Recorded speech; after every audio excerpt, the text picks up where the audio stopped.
Marvellous. We're live. Yeah. All good to go? Yeah. Marvellous. That's Maria. Good morning, everybody, and welcome to today's very full day of long-term plan hearings. I'm going to begin us with a karakia. Kia ora, te marino, kia whakapapa, panama, te moana. Hei hoa rā te mā tātou I tēnei rā. Araha atu, araha mai, tātou kia tātou katoa. Omie, puie. May peace be widespread. May the sea be like greenstone, a pathway for us all this day. Give love, receive love. Let us show respect for each other. Join, gather, unite. And I'm sure that will carry us through what is going to be a very busy day today. Apologies. We have Martin joining us online, so he is here. Welcome, Martin. And Ian is an apology for lateness this morning. So I'm happy to move that if someone's happy to second that. Thank you, Sarah. All those in favour? Aye. Against? Carried. Public forum. We don't have anybody in the public forum part today, don't we, until we get to the next bit. Confirmation of minutes from the 30th of April and the 8th of May. Somebody happy to move that those are accurate? Thank you, Sally. And seconded, thank you, Tracy. All those in favour? Aye. Against? Carried. Declarations of interest. They are outlined beginning on page 21. There may be a couple of things that you need to have in your mind as we hear the hearings today, but we of course won't be making any decisions. If there's anything that you think that you shouldn't be privy to or part of the discussion on, please feel free to go and make a cup of tea at that point.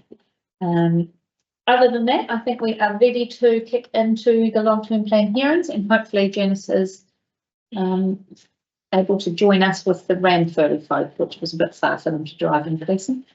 Yes, we are. Thank you. We're good to go. Good morning. Yeah. So Adele Craig to first. Perfect. Adele is first on my list. Yep, and with her it's Mark Maloney, who's the famous. And Mark Mellon. Are you going to be able to put them up on screen, Liz? Yes. Right. This one.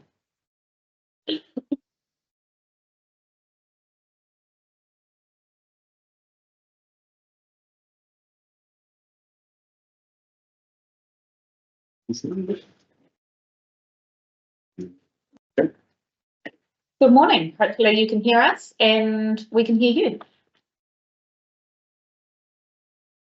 Yes, my name's Adair Craig. I'm a Cribby from Oamaru, a resident of Oamaru, but I've lived as a Cribby in Naseby for most of my life. And we've been privileged to have the input of Fens who have come to us and are working closely with a group called Naseby Fire Smart, so Fire Smart Naseby.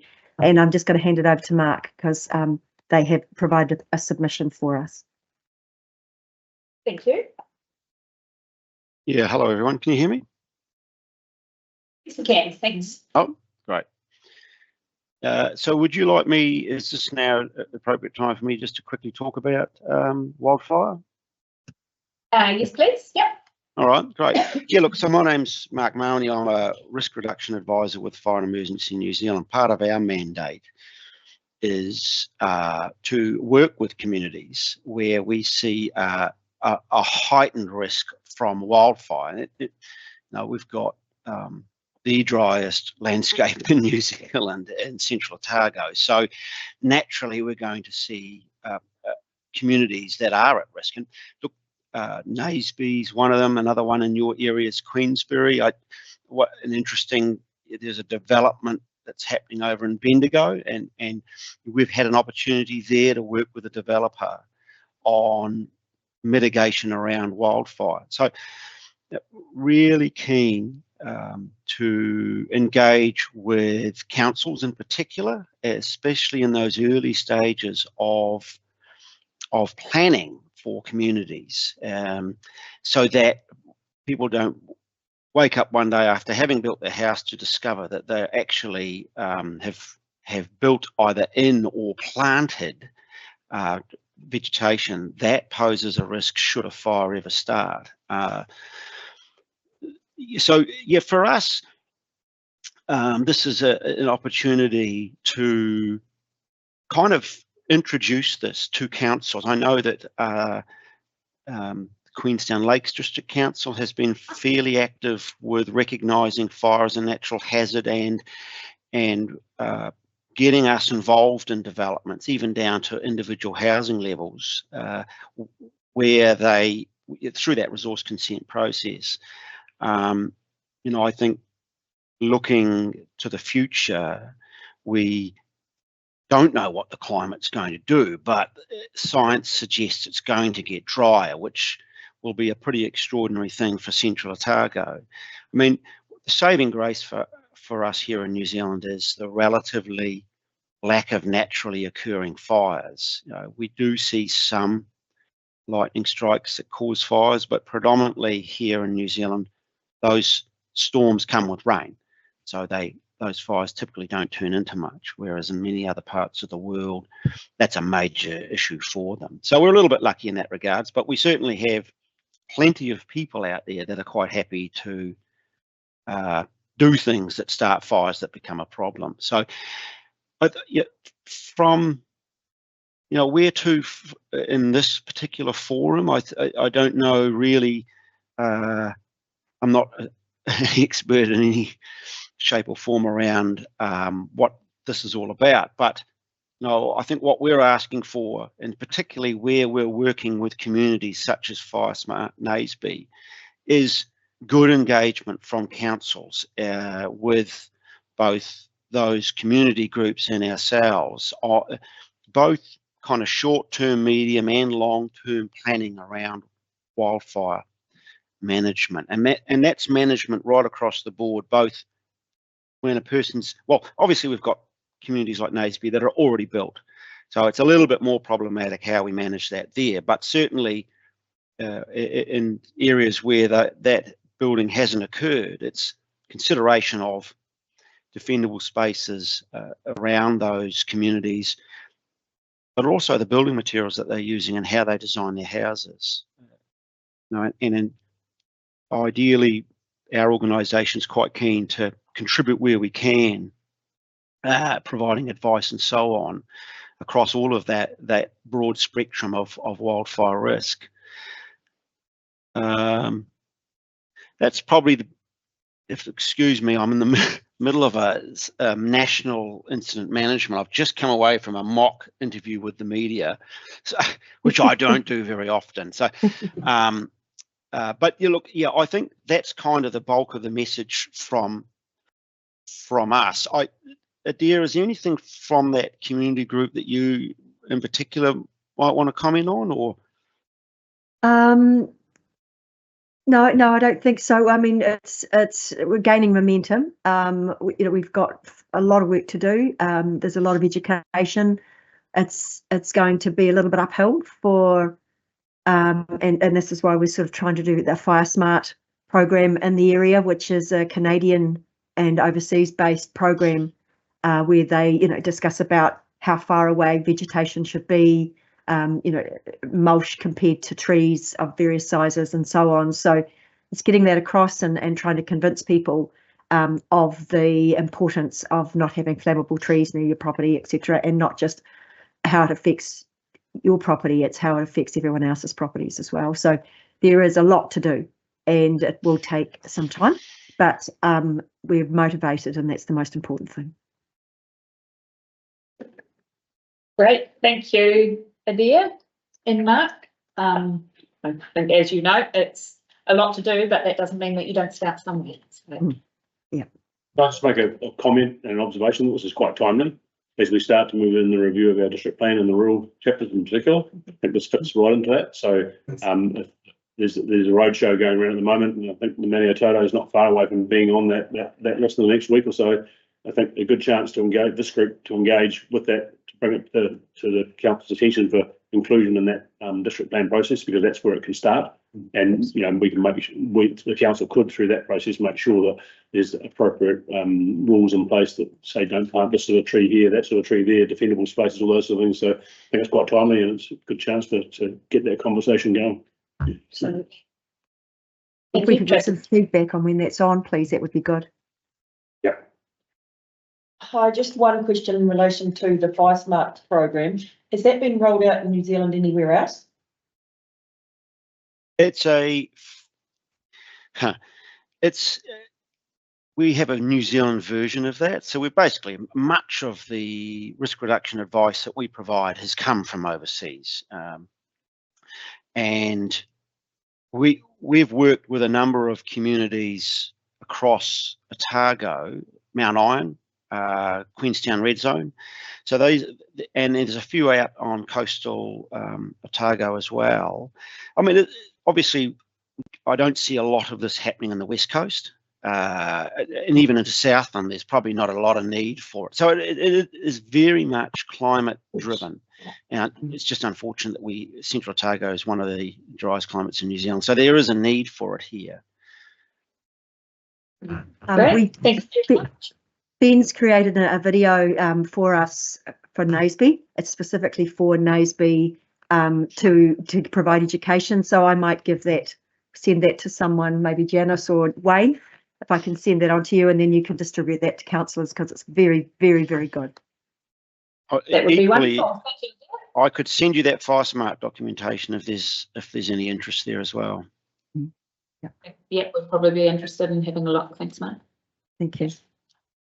Great, thank you. Next up we have Sarah Anderson. She's not online just yet, but She's not Michelle is sitting here. Michelle Bissett is here, and one thing that I forgot to point out at the beginning, for the people online with you as well, Janice, is Wayne has got a bell. We are going to have to be very tight to time today because we've got a lot of submissions to get through. So Wayne will ring the bell at 5 minutes, and then we'll be wrapping up. Michelle.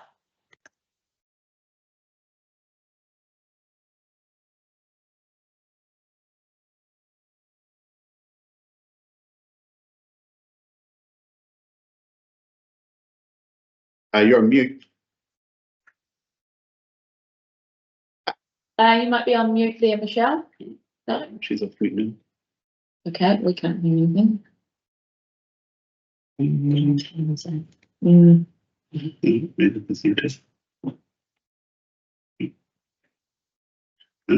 Everything's working from the outside. Okay. Do you want to just check that, Michelle, and make sure you're not on mute at your end? It does seem to be going here, but we can't hear you.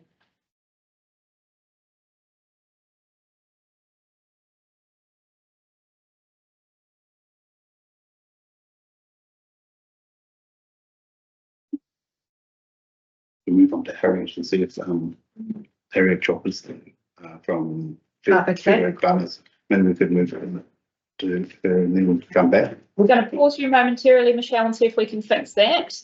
Harriet, are you available, please? Harriet Dock from Federated Farmers. Hello, can you hear me? We can, thank you. Good. Good morning, everyone. Thank you very much for having us today. So I'm presenting on behalf of Otago Federated Farmers on our submission for your long-term plan. So we have made various comments. I guess overall is that we think you guys have done a great job, and in particular in relation to the community goals and aspirations. And then our particular comments are around the proposed increase to rural ratepayers, and I guess it is a substantial increase, and I've included some examples there around the amount, so that in dollar terms as well as percentage terms. So that is primarily driven, I understand, by the transport costs, and so we've asked the council to undertake or ask the council whether they can review their transport plans if there's any chance to delay implementation of any work or otherwise seek to find efficiencies in relation to transport. We have also sought, which you didn't consult on, but we seek this almost every year, that CODC shift from capital value land, so shift from land value to capital value as the basis for collecting general rates. So this would result in a more equitable rating base across the district, particularly as property values or capital values of residential properties increase, and in comparison with land values, which tend to require a greater burden on the farmers or rural landowners. So that's really all I wanted to highlight. I was wondering if there's, oh, and then the other thing we did support was charging the commercial and community rate as a fixed charge as proposed. So that's all I really wanted to address, and happy to take any questions. Thank you, Harriet. Any questions this morning? Yeah, just got one about the land value, capital value rating argument that's been around for as long as I can remember. Just from other councils' point of views, Harriet, are we alone out there doing that, or is it our approach to it not untypical? The general rate. I think it is an outlier. So I understand that some councils differentiate. So like sometimes, well, for particular rating items, it will be capital, which I think you may do already. But as an overall, I think general rates are collected on capital value, but I can have a look. We have a spreadsheet sets out the basis for all district councils, so I can have a look and come back to you on that with a bit more information if that would be helpful. Yeah, it's more just to get a feeling for it all, because so it's one that, as you rightly point out, feds have been suggesting for many, many years, and this council has, I guess, resisted on the basis that it's about the mix, and if you do something somewhere else, you got to do something else, and if you then go and put differentials in place, you might end up with the same result anyway. Is it the fairest of an unfair system regardless? And I don't know the answer to that, but I'll leave it at that. Yeah, no, that's a good point. Yeah, I'll have a look and come back to you. But yeah, we would definitely support in this district changing from land value to capital value. Thank you, Harriet. Any other questions?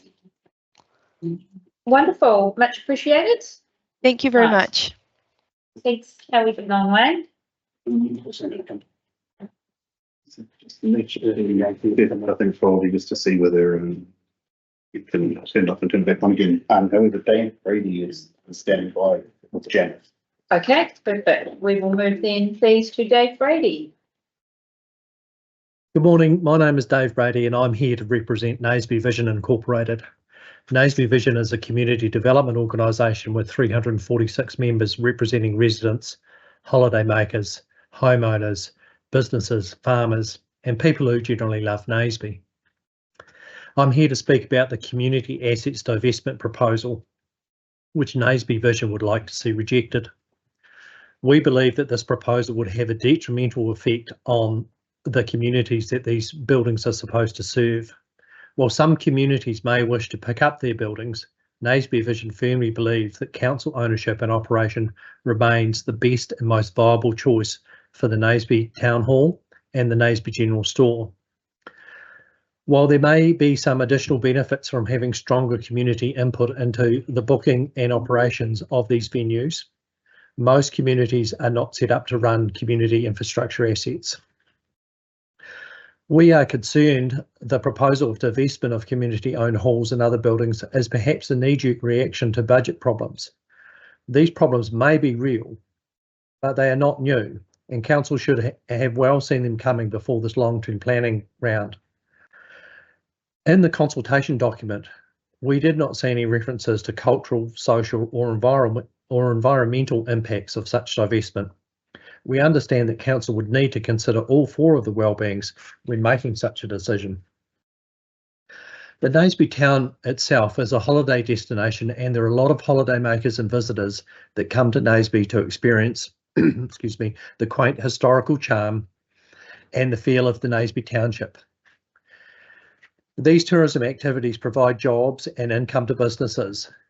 The further degradation of community assets must not go ahead. The Naseby General Store provides essential services to these visitors and to residents. Having historical buildings such as the Naseby Town Hall available for tourism and for tourists who wander about the town cannot be ignored as part of this important charm. We urge council to reject this proposal outright. We believe there may be an opportunity to have the difficult discussion about some of these community assets, but we feel this proposal is rushed and has not had due consideration, nor have council had the opportunity to take the time to sufficiently consult with the local communities to really establish what the community needs are for these important infrastructure assets. Mixing these decisions with the long-term planning consultation, we believe, is disingenuous. Naseby Vision would like you to reject this proposal. Thank you. Are there any questions? Thank you very much, Dave. I just had one, and that was speaking with Matt Soul yesterday, who's an archaeologist and quite well versed in these. He pointed out how well maintained and looked after a couple of buildings are in our area, like Pitcher's Store and Oliver's in Clyde, which are both, of course, in private ownership. Do you think that there is a place for private ownership to fill the gap where council can't because of, as you say, budget constraints? I think there needs to be a mix, and in Naseby we do have that mix. We have some private ownership of retail premises. We have galleries owned privately. We have historic hotels. We have the old county Narra Borough county offices, which are now the Maniatoto Museum. So we do see this mix. We see Doc holding the historic post office. So there is very much a need for a mix, and I think that that mix needs to remain. Council, in our opinion, needs to be able to support the community to do what the community needs to do, and private enterprise, by its very nature, will take and maximise gains of those properties, which may not necessarily be in the best interests of the community. It may financially work out that way, but it may not in some of those other things, particularly around cultural and social aspects of these properties. Neil. Thanks, Dave. Could I summarise by what you're saying, Dave, is saying that the Naseby community is not prepared to take it on for itself, but if they were, then they would have you'd have no issue with the proposal if it was to be sold to the community, gifted, whatever? No, I didn't say that at all. I said that I wanted the proposal rejected, and that we believe that council ownership was the best outcome for these two properties. Sorry, I thought I heard you at the start say that the community did not want to own them, but I must have misheard. Well, the community wants to own them through council ownership. Naseby General Store is a private business run from a council building, isn't it? That is correct, but it also provides quite significant cultural support to the town. It holds the Naseby Postal Centre, and you remember that Naseby has not had postal deliveries since 1923. So it's an important part of the community where people go and collect their post and their newspapers and other provisions, and is quite a hub of the town. The Naseby General Store closed briefly in 2014 when the business became unviable, and the council at that time purchased the building and a new operator was found. It is quite some distance for us to go to the nearest supermarket, for example, which is in Alexandra. There are retail stores in Ranfurly that are close, but if you need to pop out and get a bottle of milk or a loaf of bread or some ingredient that you're missing for your dinner, it's very important that those items are available to the local community. Thank you very much, Dave. Appreciate your time. Lindley, did you have a question? Oh no, I was just going to say, what would Naseby be like without the general store? It's very important. It's actually perceived. You just answered my question. If I can just quickly put in that when the store was closed in 2014, there was a general feeling of loss of morale in the town, of not having that important piece of our community infrastructure there. So, you know, we would hate to lose that. I was talking to the general store owner the other day, and he said to me that he doesn't make a living wage out of providing what he does. So that says to me that it's not necessarily a commercially viable proposition, and it needs the support of the community through council to maintain that aspect of our town. Thank you, Dave. And I think it's important to note we're not talking about the merits or otherwise of a general store in Naseby. I think everybody can accept that that's a great idea to have, but the building and whether or not council should be responsible for maintaining and overseeing that building. Thank you, Dave. Much appreciated. Did we have any joy with Michelle? Yep. Yep. Okay, wonderful. Let's have a go. Morning, Michelle. No joy. Can't hear you. Just really definitely. Yeah, it's such a fun. Yeah, that's true. Okay. Ewan Mason standing by with Janice. Why don't we go to Ewan and then we'll sort this out. Perfect. We're going to go to Ewan Mason, who's in Ranfurly, and Michelle, Wayne might phone you and we'll get you on the phone instead. But good morning, Ewan. Yeah, good morning. Sorry for the earlier confusion and waste of your time. You've got to love Microsoft Teams and updates, haven't you? Anyway, I just wish to expand on the contents of my LTP submission. As I stated, my connection comes from years of providing technical services to many organisations, and as a result of that, I've become a pretty good judge of their requirements. Quite often asked to make recommendations to them as to which of the area's venues best suit their functions needs, not necessarily always council-owned facilities. With respect to the Ranfurly Town Hall, if your expectation is that in order to retain it, it should become financially self-sufficient, finding its annual running costs from hire fees, then that's never going to happen. If hire fees were to be struck by dividing the running costs by the number of rentals per annum, then I can't think of any organisation in the Maniatoto that could afford to hire the building. To this end, the hall needs to stay as it is and be ratepayer funded. Possible hires can never meet the running costs. Hence, I'm strongly opposed to seeing council wipe their hands of this facility, as I believe it would eventually fail. And as is seen in so many other small towns around Otago and Southland, the building then generally winds up going into disrepair. If we were to look a long way down the track, who would ever be able to forecast what the community's future demands might look like and how future bookings and hires might look? But should that stop us from using best endeavours perhaps to provide facilities which are as best as possible future-proofed? Years ago, when any of our public venues were constructed, I doubt that anyone could have accurately plotted the exact facilities they might need to have on offer. When our most recent public building was constructed, and I'm referring to the stadium, that's a few years ago, the internet didn't even exist and we still used manual telephones. So who might have envisaged what running costs or what income from hireage might have looked like? As a consequence of this, most of these buildings have been subsequently modified, involving removing or adding on and evolving alongside user requirements. A great example of this being the sports stadium complex, originally built offering committee rooms, no doubt deemed to be a good idea at the time. These were later removed and the space made available for rugby club rooms, squash courts, and more recently a revised rugby club edition. When I say more recently, that was still 20 odd years ago.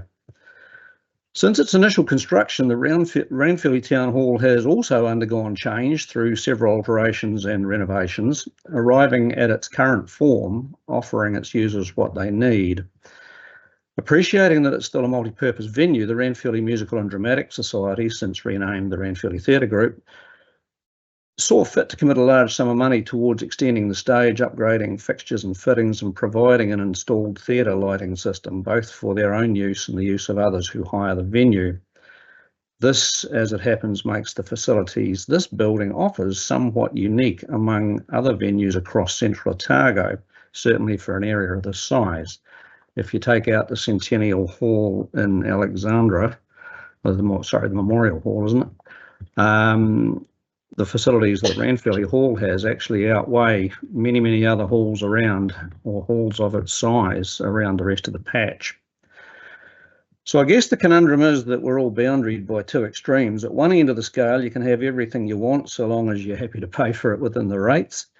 Through to the other end of the scale, where we take the easier way out, use money as an excuse and simply close, shut down or remove everything. So I guess the search is on. In the case of the Ranfurly Hall, I believe in the medium term, we've already found the right spot in between those boundaries. While I appreciate funding is not limitless, as a ratepayer in the village since 1983, I've got no problem with this facility remaining council-owned and operated. So just to reiterate what I finished my submission off with, to me the way forward is, in the first instance, to maintain the status quo and delay any expenditure on earthquake strengthening in the foreseeable future, buying us a little bit of time to carry on with the next step, which is to schedule this building for replacement and accordingly include this in the spatial plan going forward. Surely the correct long-term objective must be for us and you guys as council is to provide the next generation with a building of the same size and features constructed to meet modern standards. This particular building is a wee bit energy inefficient compared to what's around nowadays, but it would make good sense to keep it and improve it. So I see no merit whatsoever supporting anything less. I closed my submission by offering a couple of comments, and they were little quotations. Far too often we hear, and in inverted speech marks, you'll have to travel to another part of the region to enjoy that level of facility. Or no, we can't afford that in the Maniatoto. Or we simply just can't justify that level of expense in Ranfurly of all places. I don't hold to that at all, and I don't see why we need to, as a community, be subjected to that sort of attitude. The Maniatoto, I feel, has been a wee bit beaten down over the years, and it's only through the good efforts of the likes of Janice at the service centre that some of these facilities are still maintained and upheld. And I think that's wrong to place that sort of emphasis or importance on your individual staff members. You as a council, I think, are charged with the responsibility to make some of these things available, and sure, we've got to pay for it. And yes, there'll be pushback from some folks, probably more specifically some of the newer residents in the area. People have cashed up elsewhere and come to live here. But long-standing members of this community, I think you'd find it quite happy with the concept of maintaining these facilities. So we're quite uniquely provided for at the moment. There are 3 in the area.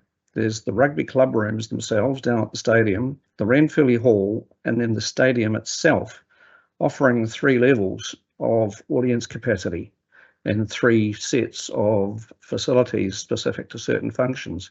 So I think it's quite important from a social aspect that we keep that available in this community. So that's enough out of me. I'd love to take some questions. Thank you very much, Ewan. And I think it's worth noting that the previous 2 speakers have both spoken about social and cultural values and well-being effectively, which we've been told quite clearly not to do, but it certainly appears that our community enjoy that aspect of council service. So, yeah. Does anybody have any questions for Ewan? Tracy? Just probably, thank you, Ewan. I guess just a comment really. It's really good to hear that that you understand that to keep all of these comes at a cost. So, and that, you know, that you represent a part of the community that is actually happy for that cost to be incorporated. So, obviously you appreciate that we've been trying to look at ways to reduce costs, but if we hear from our community like yourself and saying that actually there is a cost and we are happy to pay that, and that represents a side of the community that sometimes we don't hear from. So thank you very much for that. Thank you. Well, hypothetically, I mean, if the venue wasn't available in this town, it's a far greater cost if you have to start travelling to it. And in fact, so many things would die. And the likes of the Drama Club, I'm hitting on them as an example. when they're holding perhaps 15, 20 rehearsals over a 3-month period, they're not going to travel. What are they going to do? Hire a bus and drive to Alexandra or something for their rehearsals? The club would fold up and die. That's not the sort of thing people want to have. So in that sense, the building serves two purposes. It serves a purpose for them to have a hub for their organisation to exist, and then at the end of it, the community gets a damn good show put on. They do. So that's the Absolutely. kind of thing. Yeah. So you've obviously seen one. So that's the kind of thing that needs to happen. Much appreciated. Thank you, Ewan, for your time. Okay. Cheers. Did we manage to get Michelle? I'll give her a call. Okay, thank you.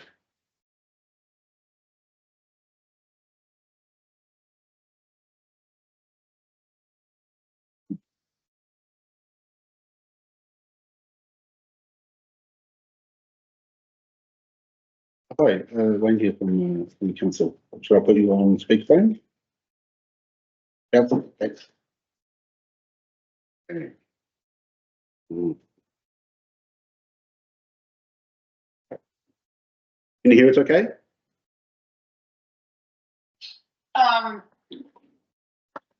Yes, thank you. Good morning, Michelle. Sorry, technology is wonderful when it is working, and when it is not, we just go with the next best. But we can all hear you, so please fire away. Good, thank you so much. You're quite right about technology, especially out here in Patearoa. So good morning, everybody, and thank you for giving me time to speak to you this morning. I was interested in the points brought up by the last speaker, because these are points that I want to bring up myself. Sorry, can you hear me? Yes, we can. Yeah.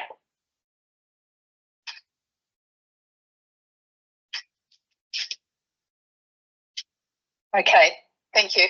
I think there might be a bit of a delay, so thank you. So I want to just reiterate my point. I think there was a slide that I'd submitted. Is that up? And can you see that? Yes, we can. Thank you. Cool, cool. So my first point really is around this notion of the earthquake-prone building rating, and it seems to, I think, have had a prominence for people where it is that only that economic driver that council has considered, and not so much that sustainable development approach that the last speaker was talking about. So I put this slide up because this is something that Local Government New Zealand had brought up in their submission to the Transport and Infrastructure Committee when the legislation was being considered. So this slide on your left there, looking at the Horizons Regional Council building in Palmerston North. So this building was built in 1990. It has 142 people working in it 5 days a week. Now, this building is rated at 15% of the seismic performance rating of the new building standards. Now, that is the same rating as our little hall at Patearoa is rated, the building on the right. Now, I just want to point out to you that the building where it's situated in Palmerston North, it experiences 5,074 earthquakes in the last year as of 9 o'clock this morning, rated at 15% with 142 people in it. The Patearoa Hall, where it is situated, that experiences 71 earthquakes in the last year, or has experienced 71 earthquakes in the last year. The closest one to us was in Roxburgh, 2 kilometres deep, and a magnitude of 2.3 on the Richter scale. So the point that was being elucidated by LGNZ was that smaller towns, which have relatively lower risk to life in the event of an earthquake, are treated the same under the legislation as more populated areas. So I think in some respects that economic driver has, based around the earthquake-prone rating, has taken precedent over looking at the social and cultural elements, particularly like brought up by the last speaker. So I think perhaps in the next slide, council might want to take a more extensive evaluation criteria and look at the a sustainable development approach. So by considering social and cultural elements as well. So if you look across the Maniatoto in our communities, quite a few of them have lost those other meeting places that communities would consider common spaces. So things like schools and things like pubs.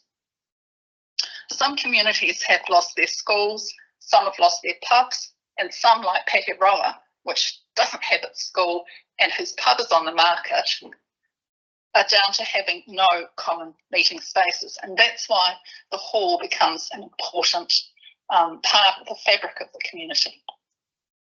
So given that the actual earthquake prone rating and the frequency of earthquakes and the occupancy and frequency of the occupancy in Patearoa is quite different to something like Palmerston North, where there is greater urgency, I think it would be a good thing for council to actually have an extended timeline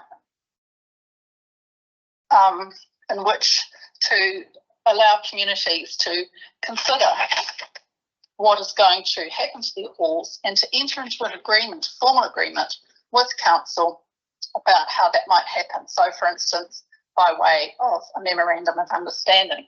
Now, I'm sorry, I think that might have been the bell, but I couldn't really hear it. No, you're good, Michelle. Still good to go? Yes, yeah. Yeah, good, sorry, thank you.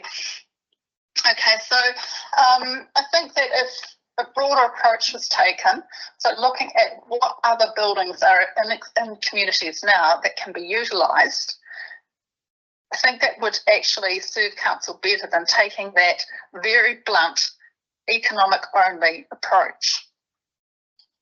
So I just want to really address what could be considered the elephant in the room with this, because I don't think that this is the only time that this council or any other council is going to be forced with making decisions that have such an impact on small communities when looking for making cost savings in rates. And that elephant in the room is the downward pressure from central government onto local government. And I know we're coming up to an election year, so I'd really like to impress on those of you who are going to be standing this year to think forward and think that the environment that you're in now is not actually going to change considerably. The onus really is on local bodies to start putting that pressure back up the chain, back up to central government, so that central government is funding you adequately to do the jobs that it has asked you to do. This, I think, is the elephant in the room, and nothing will change until that's addressed. So that's all I've got to say. So thank you so much for your time. Thank you, Michelle. It is some very accurate observations, I think, and we appreciate those. Questions for Michelle? I think other than the note that raised some very good points, there's still a bit of a moving feast about what needs to be done, when it needs to be done. The timelines are not short term, they're longer term. And I think the very things she's talked about will be part of the process going forward if council decides to keep these facilities, and if we don't, then someone else has got the same responsibilities as what we've got. Do you think, I guess, Michelle, you've highlighted that, you know, it comes as a cost. Do you think there's that enthusiasm from, you know, your community, as the previous speaker said, recognising there's a cost, but that's a cost that communities are willing to pay? I think you would have received the survey from the Patearoa community. Yeah. That was yeah. So you can have, you can see in there that there is support from the community, but I think that, you know, the broader thing really is this this concern that these communities are put under pressure because of what council is being asked to do higher up. Now you've got the water issue coming up. That is going to come at a cost to our communities, and it's not just the halls that you're going to be asked to consider. I think basically with the halls, that is gutting the heart of rural communities if there is nowhere else for people to meet, and I think that's going to come through from the submissions that you receive. I think people are prepared to pay for it, but I think there has to be some kind of equity. And I'm thinking about Cromwell when I'm thinking about this. Noted. Thank you.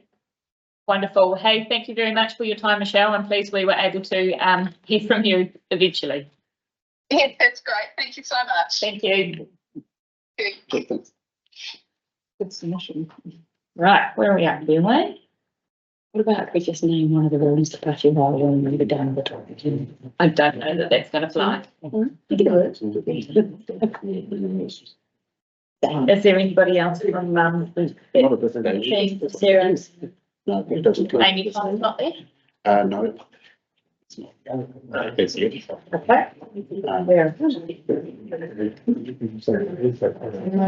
then, I don't, Sally's not here yet, is she? Is she coming in on the turn? There's no. Yep.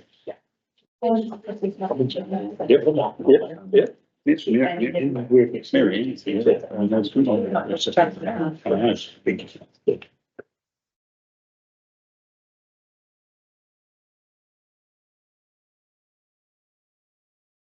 Okay, so no Sarah. Those are the menu photo ones, aren't they? Where was going to go to the service centre. Dougal McGowan. Is Dougal yet? No, not yet. Aaron is speaking in the phone, I can speak. Oh, Aaron Dimes is not here either. Not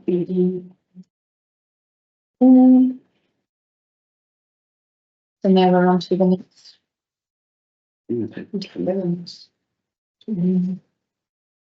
Jerry and David. Welcome. It's nice to have you here in person.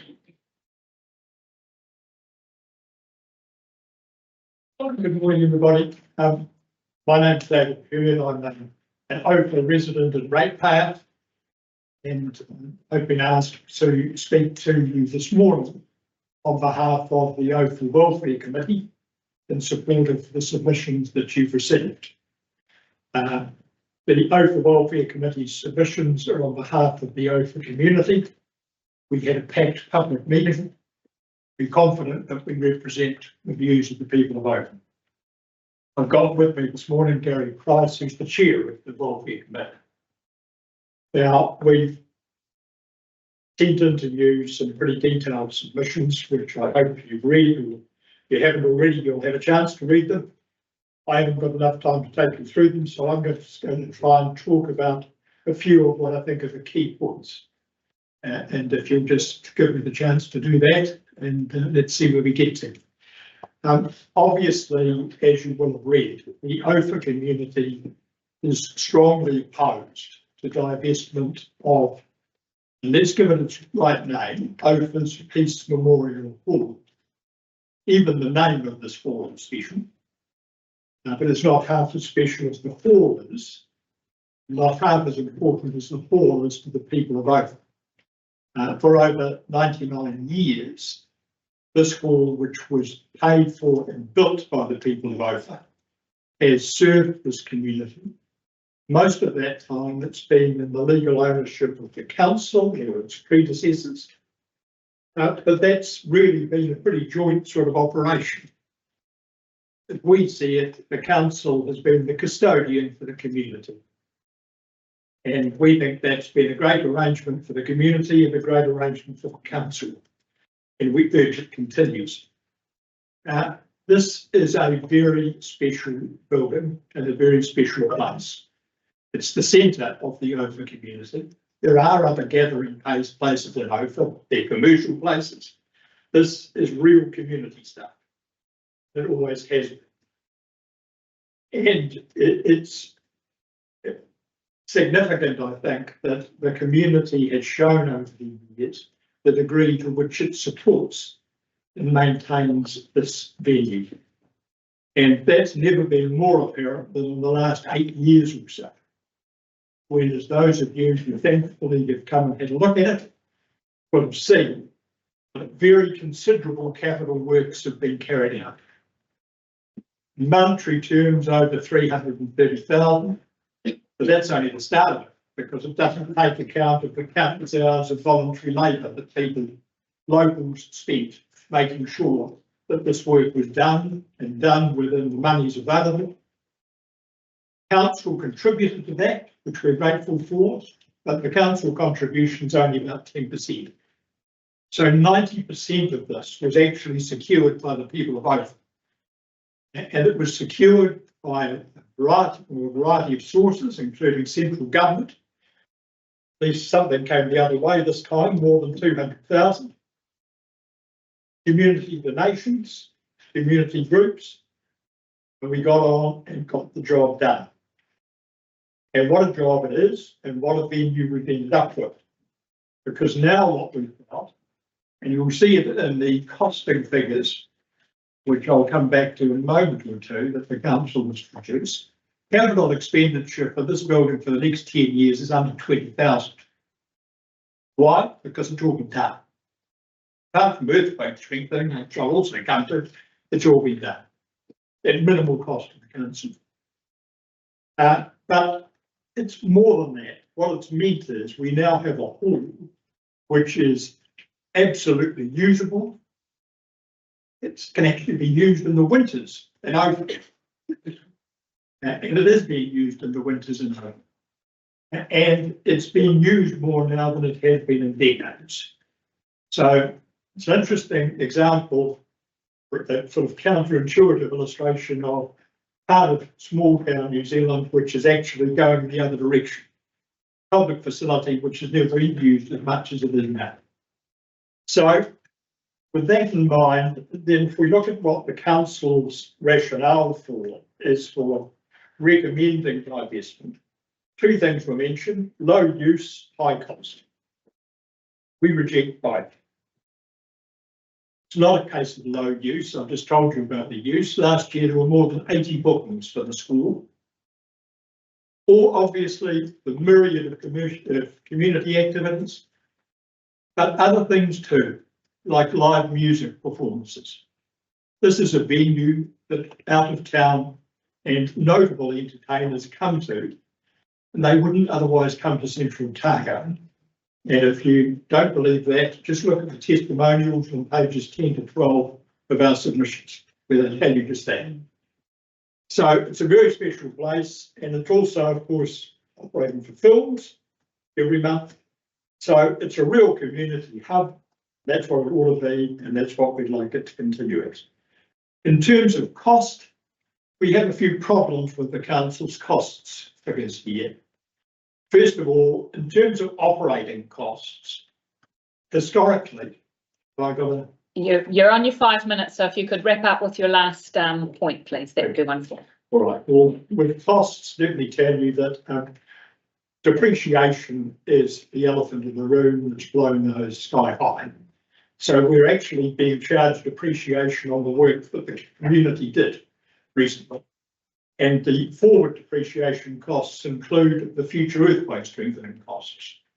So we don't accept those costs and we don't think they're helpful. The reality, of course, is that because depreciation has been charged on the earthquake strengthening costs, effectively you've got a means of funding those within depreciation. Now, in terms of other things, heritage is central to Ophir. This is absolutely part of Ophir's heritage. And the special nature of the hall I talked about. Wrapping it up, hopefully nobody wants to lose the school. We don't, and I hope you don't. So it's very practical. How do we do it? And we think that the sensible course is to continue as it is, knowing, of course, that you'll get 150% from Ophir community to help you in every way we can. We think that's important and better because the alternative is that 50 or 60 residents have to try and shoulder all of this responsibility, and that's just not realistic. So let's keep it. Thank you very much. Thank you very much. No, appreciate your time. Any questions? I feel like we can hear more. Just an observation coming past here this morning, the doors were open, there's cars outside and being used. And I guess through this process, that's what we want to find out. Yeah. And to me, I'm the biggest supporter of those great places and they look pretty cool on TV as well. A very cool venue. Thank Wanted to make that same observation. I went out there one day and the doors were open. That's right. Thanks, David. I guess, the big part is that, the open community have worked closely with council in the past. And what we got from this mission and what we're saying today is that that is a model that is going to continue. And maybe for other halls, and for other community groups, perhaps you guys could offer some of the expertise that you've had, and so that we can create in that situation, whatever the decision may be, but in the event that that is kept, that is a model that actually could be quite well replicated across our communities. Wonderful. Thank you very much. I think I heard you say that in terms of funding depreciation, you think that we shouldn't fund any depreciation and we should worry about the need for that when it comes. No, we haven't quite said that, but depreciation is one of these funny things, and I'm not an accountant, so I don't claim to be an expert on it. But in reality, depreciation is often merely a means of amortizing the cost over a period of time. So what I'm saying is you can claim depreciation, that's fine. But the depreciation you're claiming actually includes effectively the cost of the earthquake strengthening, which is one of the big elephants in the room. Are we doing that at all our buildings? Teaching for depreciation. Do we know? Are we depreciating All the halls of the earthquake building, the cost of doing that? We have to, because the depreciation is the cost of replacing the hall, basically. So when your halls depreciate natural life, you can replace it. That's the whole We concept. depreciate all above ground assets, less 50% on the waters, which we made a decision this year to do. But we don't know what the real cost of earthquaking is for a depreciation, do we? No, until you do a defined engineering assessment on a particular building and understand its rating and then the cost to mitigate against it. No, you are. Thank you very much. Thank you.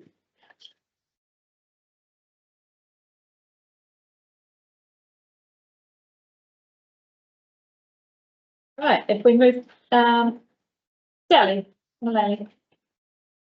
Andrew and Bryce joining you. Also to Principal Andrew King and Deputy Principal Bryce Cliff. That's a trio, isn't it? Ultimately, someone's David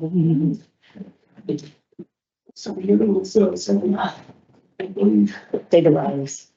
Morning, thank you. I am Sally Riley. I'm group of sport at Davidson High School. I'm also on the tour.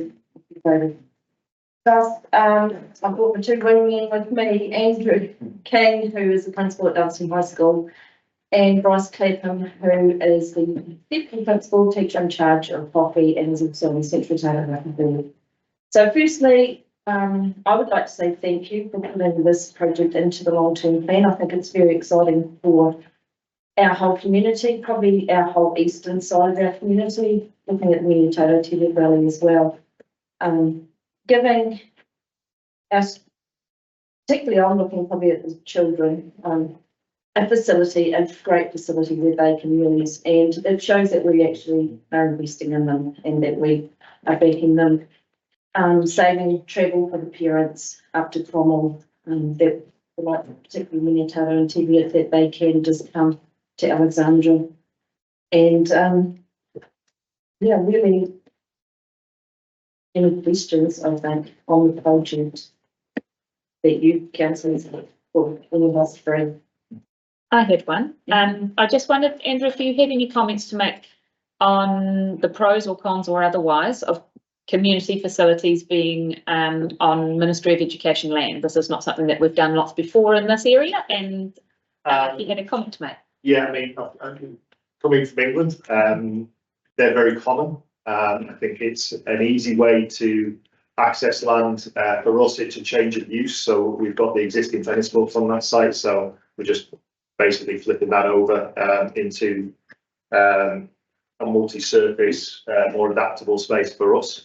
The reality of it is school use is pretty much from during the school day till basically an hour after the school. And then it makes sense for community, just like our gym would be used very openly by community groups after school. It makes sense that we are a community hub, and part of that is allowing our facilities to be booked out after school. So for us, it fits really, really well.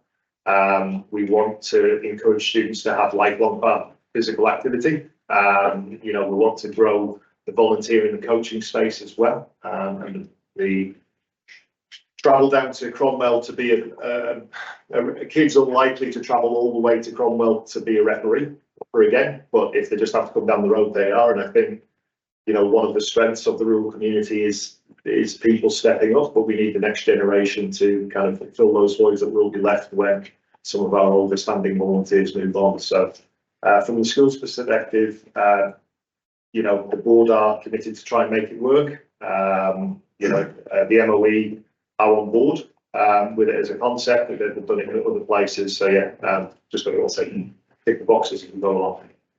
Perfect. Thank you. Questions, Tracy? Yeah, just following on that, how in other places that this has been done, how's that working and is for those communities, and has there been any learnings for you guys from other communities? That's what's to go ahead.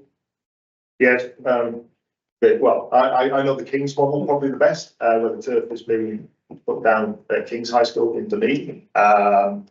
Catching up with the guys there recently, yeah, they've had no real significant issues. Obviously, they use it during the day. They've got defined times where change rooms and things are used after. It's been a relatively simple transition for them.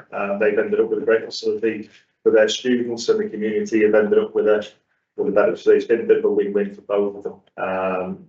You know, there were a few little teething issues around changing spaces, I think, at the start, but they're buying that out there. But yeah, it was all pretty low-level stuff. So yeah, it's not been a massive problem.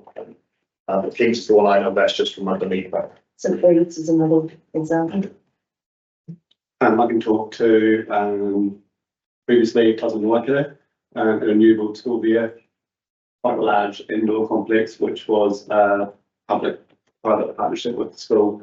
And again, while the school primarily uses it during those sort of school hours, there is the flexibility that if another group wants to come in and utilise that space, there's obviously that negotiation. Schools are pretty flexible in terms of, unless you've got a specified tournament or exchange, classrooms can kind of be shifted to accommodate for community use during the school day as well. And again, some places I know have like memorandum of understandings, just that flexibility of if we're trying to run an activity in the community and you want to utilise that space, yeah, it's available. And again, the good thing about schools is they're very flexible in terms of shifting people. Yeah.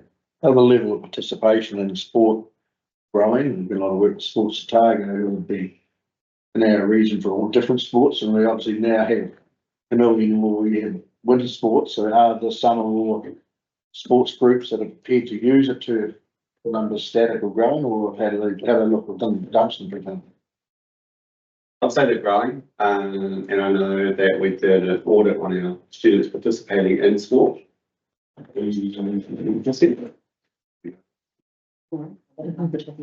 know lots of, well, I know our hockey numbers are growing. Our rugby and netball and those sort of sports are pretty much staying the same. Our participation rate overall, I think, is growing, but there's a lot of outside different facilities, whether it be biking and things like that as well. I do know that when Wanaka got their new turf, the likes of their hockey rates went up 30% because they could actually provide a facility in their town that was suitable. And at the moment, we don't have that. TBF Valley doesn't have that. Winterton only has what's going to be the 2 courts. So I think if you provide the facilities for the young people will give it a go. And generally, they want to just play whatever their mates are playing. And so if they all decide they want to do it, they'll all go. So I don't think they're loyal to any particular sports. They just want to give whatever a go and new facilities. And, yeah. Perfect, thank you. What's the level of Ministry of Education support, encouragement or otherwise for this particular project or any other similar type project where there's multi-use? Be honest. They're happy to support it. You know, obviously trying to get any money out of the Ministry of Education at the best of times is hard to nearly impossible. But then look, they're happy to supply the land, and I think that's the main thing. They're happy to try and support it.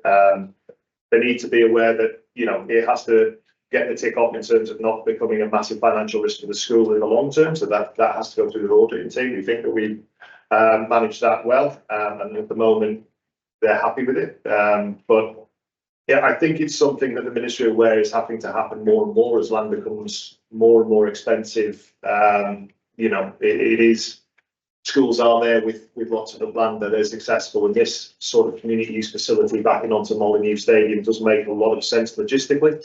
So yeah, when I've gone it through with the property team, they're pretty happy to support it. So in effect, what's potentially going to happen here is instead of the taxpayer paying for resources for the schools, this will be the ratepayer paying for resources for the school. It's just a different bucket, for the want of a better word. Yeah, I mean, I think in reality, from the school's perspective, we have to update the tennis courts at some point. If I'm being honest, they're probably not high on a priority list for the board. But we would never be able to get the quality of facility that this joint partnership offers. So, it's just not really in a fundraising pot for a school to be able to raise that level of capital. So, yeah. Thank you. Thank you. Sarah, did you have a comment? Obviously, you've done quite a bit of fundraising around that, and the Turf Trust and everything else has been really proactive on that. But if this was something that wasn't necessarily put forward in this LTP, but it is something we're keen to support, but we can't do that necessarily right now, which is potentially an option for community residents to save money. We don't disagree with it, but maybe it's not now.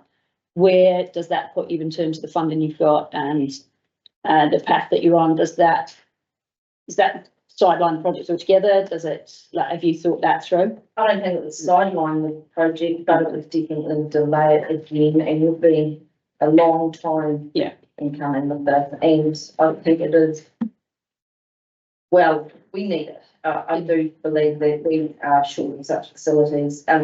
It complements Molyneux Park beautifully, especially with the redevelopment of the stadium. Like, you can make Alexandra a great sporting hub, and I think financially you might look at it what you're looking to outlay initially, but you only need to be in any small town when there is the football or the netball and that. And you see the number of people that come, and they all go to the supermarkets, they all go to the cafes. But what it'll bring in terms of revenue from the foot traffic of having facilities like that is huge. Plus, it also means for those parents are not having to go up to Cromwell all the time.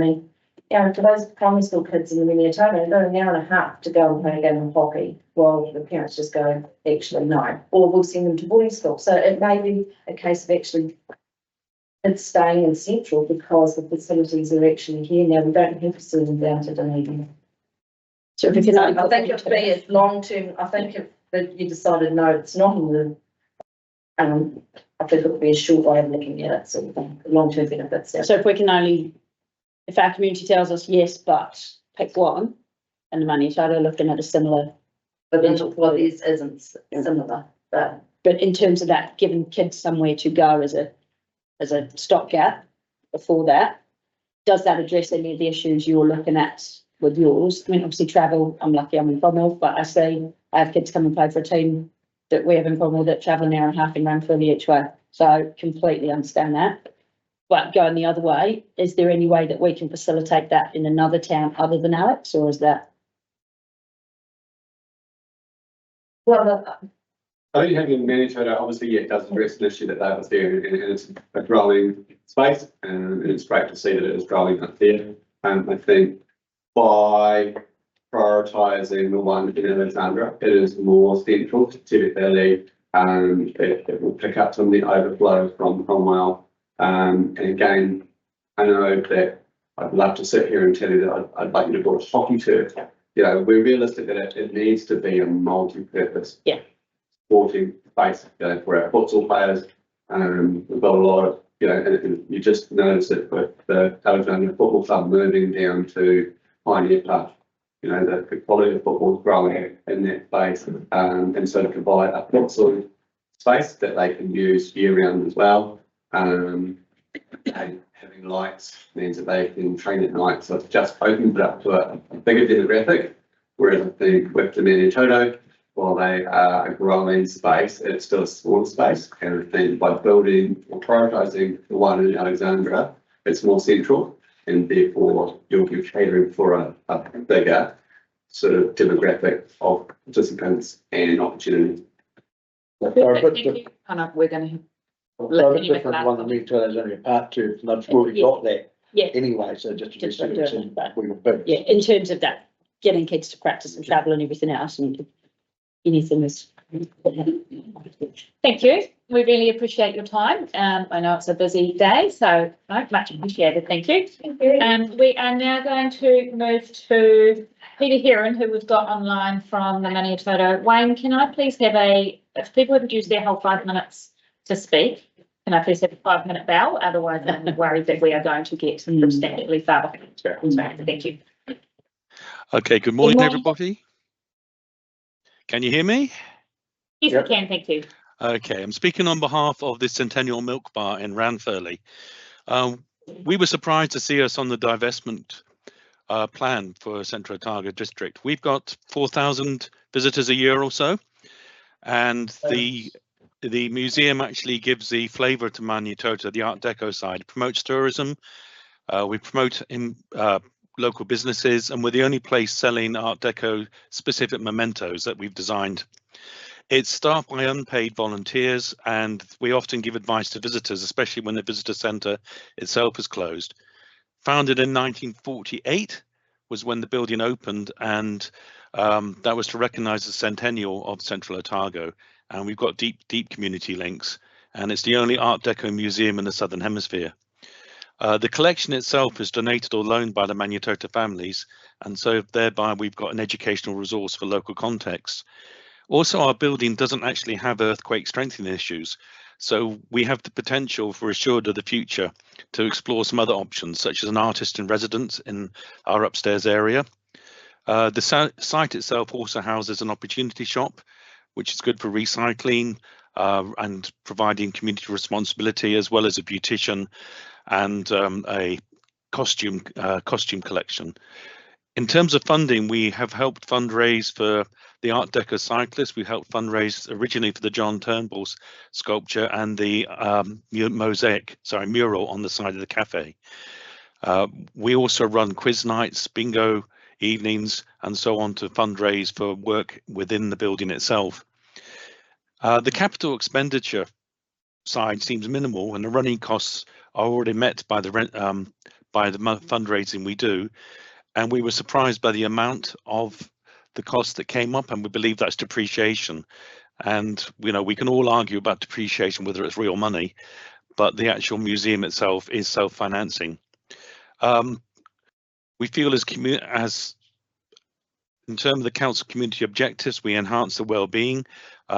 We are a beautiful site within the town. We maintain the gardens, make a sustainable environment. Our fundraising makes the museum connected to the community, and we actually are self-sufficient in terms of running the building. As I said, without earthquake issues, we actually are a viable building to run. Popular with tourists, they'll come through, they'll come to the museum, and as I said, it's run by volunteers. So, yeah, any questions? Thank you very much, Peter. Any questions? Neil's got his question face on. Does anyone have any questions while Neil's formulating this question? No, Neil's not formulating a question. No. He's just saying, I don't need to ask a question because I heard loud and clear what he said. So It's one of those cases that you feel like you should ask a question, but what is there to ask? He told me what I want to know. It was very clear. Thank you, Peter. Yeah. I'm glad that I can do that. Yeah, I mean, the issue is you've had some very good speakers, and listening through the points, the plan, there have to be changes made within the community, but each of the speakers today are actually bringing up really valid points, and you have to prioritize. And obviously, speaking of the museum part, our priority is us, but there are also other issues, other things that need to be done to support. So thank you for listening, and enjoy the rest of your meeting. Much appreciated. Thank you. Deborah's not joining us as well. Perfect. Aaron, welcome. Thank you. Aaron is speaking on behalf of Southern Football. Yep. Yeah, thank you. Yes, I'm here on behalf of Southern Football, but I'm referring to Alexandra Football Club for the president, so I was together quite nicely. And it's sort of what we were going to discuss leads on email from the schools discussion. And for us, the angle we're sort of coming from in particular is flood lighting. So the part of that new proposal for the hobby turf that's floodlit, and off the back of that is also sharing the poles of a floodlit grass area next to that, which is a label on the plan for a rugby training area. And we just wondered whether this was an opportunity for the council to consider more broadly the availability of floodlighting grass fields for all codes, and in particular football. Just by way of context, at the moment the football club has floodlights that put up by the club itself, I think, post dam era, and they point in one direction, and if you're looking back at them, like a deer in the headlights, and they only light up about the space of a nine-side pitch. So when we've got 2 senior teams training there, it's a pretty tight area. And then you've also got the ladies team training on Wednesday night. So there's 3 senior teams using that small space. And then also from a junior club perspective, the numbers there are growing massively, which sort of touches on some of the other questions for the school. Like 5 years ago, we had 95 kids, and now we're up over 220. So with that, there's a lot more demand for volunteers and coaches, which more and more we're finding they're only available, and rightly so, outside of work hours, which makes space and training pretty difficult. Like 6 o'clock, if you're finishing training, starting training at 6 o'clock, you're in the dark, and we just don't have space to provide for them at the moment. So the new turf being funded is great. It'll help, but in particular, it's also important that we've got access to grass areas, so senior teams can have training wearing football boots and things. So we're really just asking whether there's an opportunity here to make sure there's better access for all codes rather than necessarily just rugby on their own. Just because when in the broader context of Molyneux Park and school, obviously there's 2 floodlit rugby fields there already of size, and Paris New Year and each turf is going to be a 3rd one, and I'm not yet. It's a discussion to have with the school as well, obviously, and there's complexity there with its industrial grounds and ministry being involved as well. But just whether there's an opportunity there to make sure there's that floodlighting's available for all codes. Basically. Obviously you've had good knowledge of Alexandra. Do the other areas, Cromwell, Teviot and the Manitoto, do they have challenges around flood available grounds as well? So Cromwell's they've got pretty good flood lighting, and that's football only. So they've got 3 down at Dutton Alpha Street there. So they've got a full floodlit pitch. I think it's almost like 2 pitches, and they're the only ones who use that, I think. Manitoto area, I'm not sure. They've probably got a floodlit rugby field there, is it? Yeah. And they work pretty closely with the rugby club there, so I imagine they've got lighting if they need it. I don't know if they actually do, but yeah. Rugby and football work together. They use the same field for floodlit and it's floodlit. So I guess the issue is growth. Yeah, massively. Which is not a bad thing to have in the community. Yeah. And you're a supporter of the multi-purpose turf with the school? Yeah, it's good. As a group of, obviously you're another club, but would you get supportive of the turf? And what you're saying, that there could be a joint tower, you use the towers. Yeah, well, in the more area. Yeah, in the proposal that went out, that was contemplated in that. So just the turf itself, which is floodlit, and then off the back of the edge, but off the back of that, there's lights. The towers on one side of the turf, but lighting a pitch on the other side. So it sort of contemplates a broader infrastructure than just the turf itself. And obviously, with the likes of the growth in kids football, when you're kicking around with all the parents, is there an appetite, obviously, because that's who are the people that paying the rates? Yeah. Is there an appetite? They're going, we really want these sporting facilities top notch, and are they prepared to pay for it, I guess?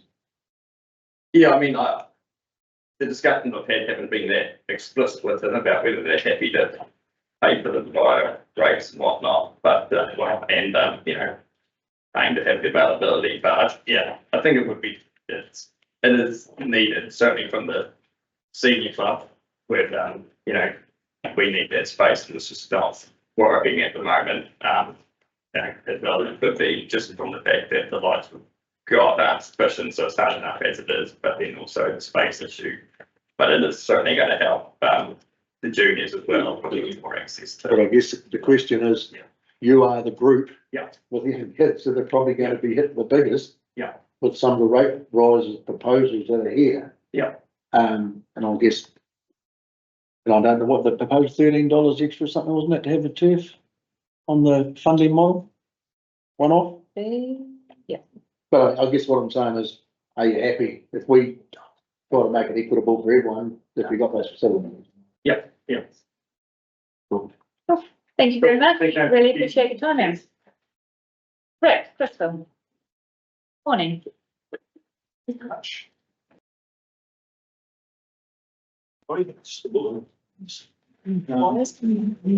spoken once before at council meeting in well, introduced myself again, so Michelle from Roxbury, and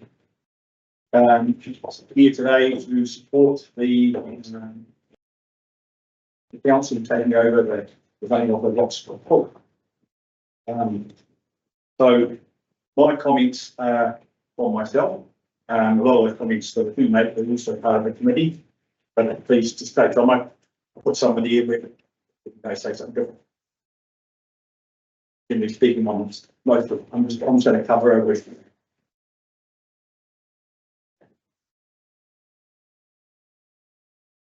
So I've been involved with the pool, old Henry pool for over 36 years now. Originally the pool was owned by the council, and we had a swimming club pool committee that helped with the running of the fundraising, the covers, etc. Also repairs and maintenance where we could help. So it was a community and council effort as well, but the council ran the operation of the pool, especially with help from the committee. The reasons why I would like the council to take over the running of the pool is it used to be like that. It works with communities that do it. It's a financial thing as well. We get an operational grant currently, which doesn't meet our operating costs. We can't do depreciation. In fact, we're really pushing it to even for the operations part of it. Whilst previous to this new pool project, there was a Carol McGarry, she was on the council, and the council was fundraising, actually did a survey across open summer pools, open year summer pools in New Zealand, and back then, it must have been about 2008, 2010, the council came back with the operating cost of the pool, like that was approximately $140,000 back then, but we get nowhere near it, to operate our pool as a community. So it makes it extremely difficult.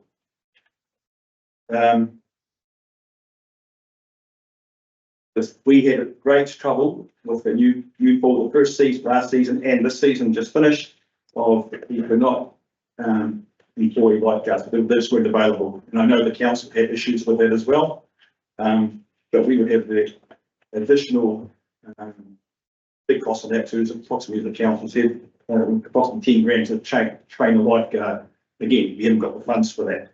So we'd have to have someone that's fully qualified coming on, hopefully, that can come on, which is not being employed. Also with the council, creates a bigger access for swimmers. At the moment, we had opened the pool at 6:30 in the morning, and it's 4 holders, and we used to get quite a few retired folk, not retired, but older folk, and they used to pool in the morning, and it's for to be nice and warm. It's good for any arthritis, so just general exercise, which was brilliant. No lifeguard, so it was by 5 only. Children aged from 10 to 17 couldn't come to the pool just on their own, speaking because there's no lifeguard, they had to come with someone that was supervisory age, someone 18 to get access to the pool. So our whole, for the last 2 seasons, our main goal for the committee was for children to be able to get to the pool. And a vast group of children from 10 to 17 couldn't go to the pool by their own. The parents may be working, they couldn't go unless some other parent was going to take them in. That was a real disappointment for the committee because that was one of our main drivers to make it accessible. So by going to the council, we can see the access being improved. Because the council will open the pool in the morning, they'll be lifeguarded right from the time of opening. And that also leads me to the governance and operations responsibility. We have a signed document with someone who's 18 or over, and there's the rules of the pool, and this is how they will operate usually. So we try to cover our health and safety obligations. I personally have seen the misuse of that, and you say something, but how often when you're not there, if there's someone not there and they come in, are they misusing it? Do I know it's happening? Yes. So if something did happen, if someone asked me, did you know that happened? I'd say, yes, I did. And then I'm liable. The work state can take me to court, and no amount of insurance can get them from a criminal conviction. They'll just, so we don't have that. So again, the improvement of accessibility and high quality supervision is enhanced by a council and the pool. Again, I can't reiterate enough, a local community swimming club or committee, pool committee, helping out in conjunction with the council, worked really well in the past. I can't see the reason why it can't work that again. We've approached people before about coming onto that committee, but they're very reluctant to be responsible for the governance and operations, health and safety. They're happy to help with the pool, with swimming, etc. But being a volunteer and being legally liable, two quite different things, aren't they? I would like to have an opportunity for a couple of questions, if that's all right, because I think there will be. Has anybody got any before I? Well, why wouldn't we take it up? I mean, the question I keep asking myself, because if we don't, and you run out of volunteers, and exactly for the purposes you've just said, the only people who'll miss out is your own community. Yes. If it's not got lifeguards, it's not open at the right time. So why wouldn't we? I mean, and in that, I think the ratepayers have got to realise that we're trying to make it a better. And some of those will come at a cost to the ratepayer across the district. Exactly, and unfortunately, if the rates increase wasn't such a big hot topic, I don't think we'd have to be sitting here today, to be honest. It's my own opinion. And is someone who's been involved with the pool for a long time, including under the previous operating model, when it was, I guess, a bit more loose and accessible, what are your thoughts on some in the community that say, well, we could just go back to that? Again, that's with you're still limited with your lifeguards. Hours before that, they started at 1 o'clock, so it's still nothing in the morning from previous.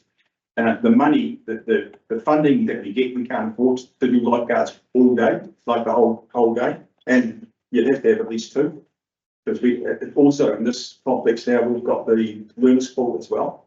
We tend to look after it in the holidays, with mirrors and all sorts of things set up. But it was a school pool. Now it is our complex.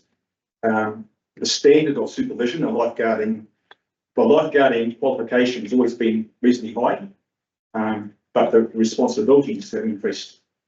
So therefore, we can't just do one lifeguard like they used to do in the past. Yeah.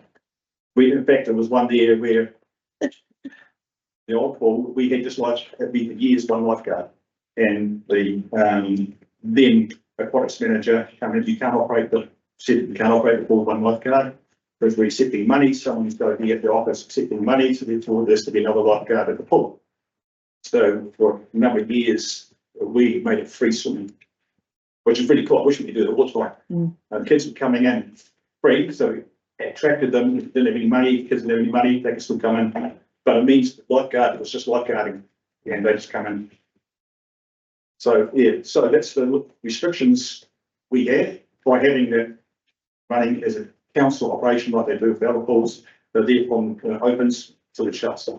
And I guess it's that the age is gone where people can just come and take personal responsibility, and when you're providing a facility like that, you don't foresee a future whereby people could just come in and be responsible for looking after themselves. Well, we do. We get the casuals come in and they sign a document saying that they are responsible. But even me coming in, and I didn't have to say anything because I was just checking the plant room, and people were on their cell phones. They had the young kids in the pool. Now the kid takes it in there a minute to drown like that, and they're on their phone or they're talking to somebody in a gross conversation. Well, 2 minutes just flies. You don't realise that the kid's on the bottom of the pool. And I have to go, excuse me, you're looking after your children. And I don't have to say that, but I just feel obliged to. So I know when I'm not there, if there's no one there from the committee, it's happening. So I know it's happening, and I'm not comfortable with that. Understand that? Thank you. Last question. Did you have like one last question, Lily? I know it's a fabulous facility, but it seems unfair when most other communities and second target for the council run pool that as volunteers you're suffering with a fear of the organisation of something goes wrong. Must be a huge burden. It is a burden. Yeah, and I know, and I use North State as an example. That's exactly one right committee, and they've done for years and years. They haven't had an incident for quite some time, being a small port, and I said, I hope that always continues, that they don't have an incident, but if something did, they'll be liable. And I don't know how comfortable they'll be with that, but that happens. I hope it never does.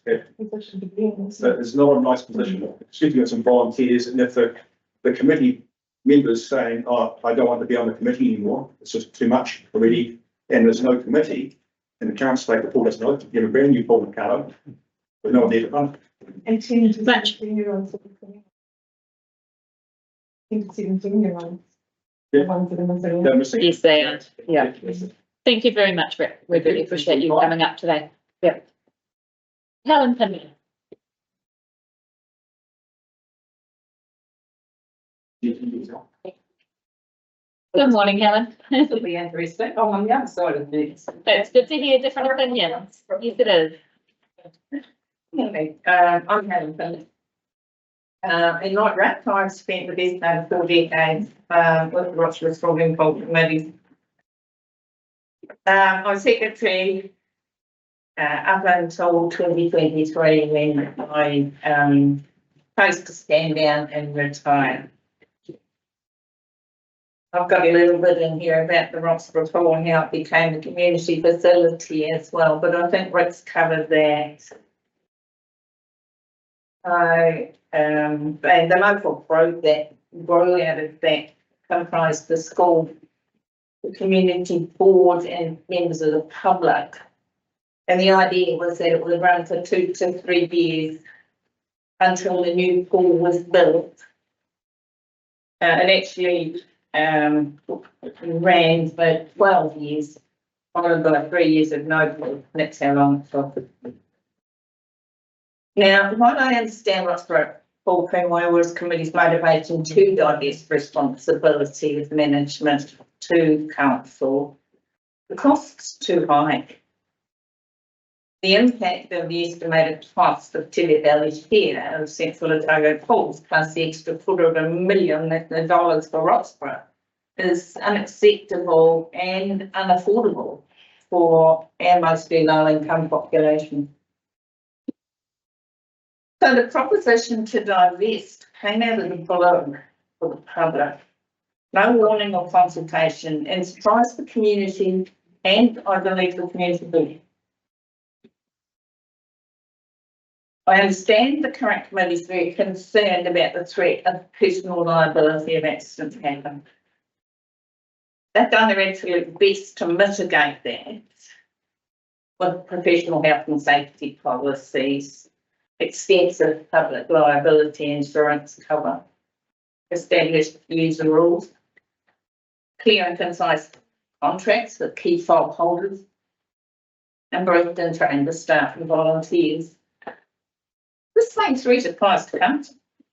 With all the best policies, advice and training in the world, there's always a chance someone maybe negligent. And it's one of the universal risks of doing this. Current committee is perceived primarily as a design and build. And it's time to change, but not to council control.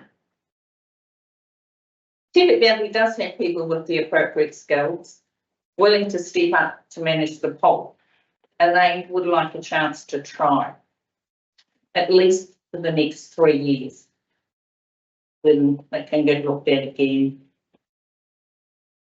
The new committee will need more money, an increase of around about $45,000 to bring the grant up to a total of about $80,000 per annum, and I've stated that in my written submission. To cover a minimum of 1.5 full-time jobs, preferably lifeguards. If there are, but supervisors and cleaners or others, if lifeguards are unavailable, and we know that's a difficult market. Yes, this increase will trigger a rate increase, but minimal compared to council ownership option. The local management option would also retain the key fob entry system for adults wanting to swim outside supervised hours, and the ability to negotiate favourable options for Roxburgh School. I would also be open to working with council to align the health and safety and employment terms with council's own policies, if that would help to share staff and or lifeguards if possible. Finally, if there was an MVP award for the Roxburgh Pool Pūnaoi Committee, it would have to go to Councillor Fineman. For the past decade and more, she has given countless hours to Roxburgh's new pool. Her determination, drive and dedication pushed this fabulous project to completion, and Roxburgh is a better place for her and for her efforts. But I agree, it's time to move on. It's just the council ownership puts far too much impact on rates and is too expensive. Thank you, Helen. It is good to hear the other side. I wondered, because I know you've been involved in a lot of this in the last couple of years as well. What do you think has been the challenge of the committee currently, who've been looking for a new committee who were interested in taking over the pool, and nobody sort of turned up? Do you think now that they've seen what the impact would be on rates, that's been the impetus for people to start putting their hand up, or where were they previously? With you, I don't think it was advertised well. But I know there were times when the committee went out and asked for other people, but it wasn't put. You never get, or you very rarely get responses from first ads or first ask. You need generally with that sort of thing, you need to follow up about 10 times before people see it. So that didn't happen. The thing that, to be fair, at the time when this was moved into community board that council took ownership, I personally felt quite sad. I think maybe, and came to the conclusion that that was really the only option until I went to the public meeting, and the turnout there was vastly different, and the feedback there was quite different to what we were hearing as committee members inside committee.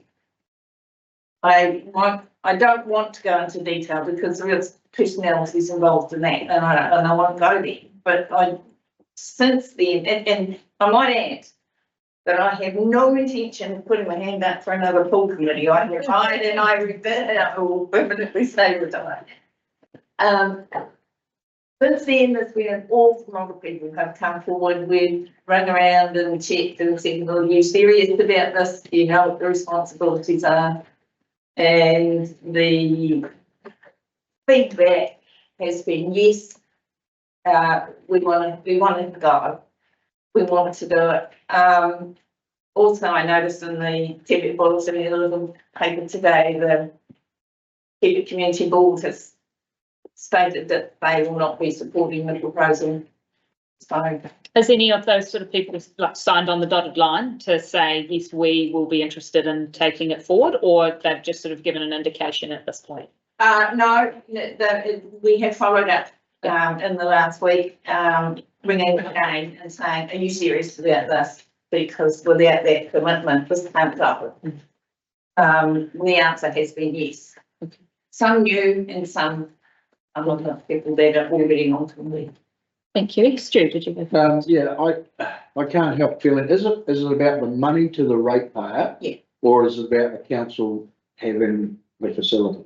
It's the increase in rates, I think, that people have reacted mostly to, because we know there's a bit increase coming, and this is another bit that's going to add to it. Well, the real risk is if it doesn't come under our management, and for all the people might have intention of be getting one now and they fall away, your community loses everything, loses the plot. Well, not necessarily, because they are very aware that by putting in the long-term plan, there's an option to make some changes in 3 years' time. They have got to come up to 3 years. That's what they've been told. So that's in the mix. But I was surprised to read this morning that Tibet Valley Community Board old support for council ownership. So they're not supporting it. So. Thank you, Helen. Yeah, I've got one question. Yeah. Isn't the reality though that the committee holds the power here? We can't take it. It's not ours to take. Really, David's nodding. I think that David's nodding. We can't take it. We can't take it. The committee. That's a well, I think it's the most important part. Council is likely to step up anyway. So. And I guess that's where Neil's saying that committee may well change. At some point, for us to take over the pool, the committee would have to sign it over. If that committee doesn't sign, we cannot take it. Well, I think in the I think there's a wind-up clause. Yeah. And it's going to be able to verify that probably that there's a wind-up clause. Thank you. It's great to hear the other side. It's always important. So, 40 years, and we've always been on.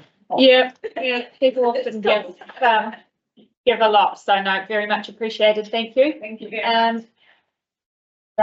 we're going to Ray first. Ray writes, and then we'll come to the school kids who are doing such a great job sitting, listening. Thank you. Good morning, Ray. Good morning. I got my glasses on, so you're vague. And Russell, he's going to be joining you, is he? Wonderful. Your wingman. First of all, can I ask, are there any community board members on the table? Vincent? Yes. Well, I want to say thank you to you for your support. The finance we've had over the last 3 years has been magic. We've actually made the place hum with that small amount of money, half of what we should have, but it's made a miracle come true. And that's what I want to talk about this morning. You all would have got my submission. I hope you're able to read it. Not being a technical person, it's in handwriting. Not common today, I know. But I've been in Alex now for about 15 years. I came here not knowing anything about this district, and it's only through the stories of Central Otago that I have found some belonging. We all know the stories of Central Otago because some of us have lived here all our lives. But if you come into this district, as I did, the best place to go to find those stories happens to be Central Stories. It's a wonderful name for what it does. It shares with us and with our children the stories of Central Otago, from natural history through the tangata whenua, right up until the current day. And the accessions of artifacts are still rolling in. They're rolling in and they're sitting in a heap in the office, waiting for an accessions person, someone who has those skills, to put them into the collection. You can see the problem that we have. We want to tell these stories, but without some agreement with council for some funding, we're really stymied. And the community board provided that stopgap. So it was really concerning when we found that the community board wouldn't be able to do that in the future. And if that's the case, I think council are going to have to make it work somehow. And how you do that, I don't know. I would like to think there could be some sort of cost sharing with the people who run and use and are enlightened by Central Stories. And I don't see why that can't work. It doesn't have to be a complete rate demand, because if I look at my involvement, I now have a wonderful art collection, which has all come from association with the artists, the community involvement with musical and dramatic shows at Central Stories. I have accumulated an interest in this area, which would not be there from Central Stories. When I came here, the board had a manager, and I think they had at least one, if not two, staff members. They had the Perpetual Trust holding their hand and backing them up. That was a most wonderful relationship for this whole community. Unfortunately, through some means or other, it fell away.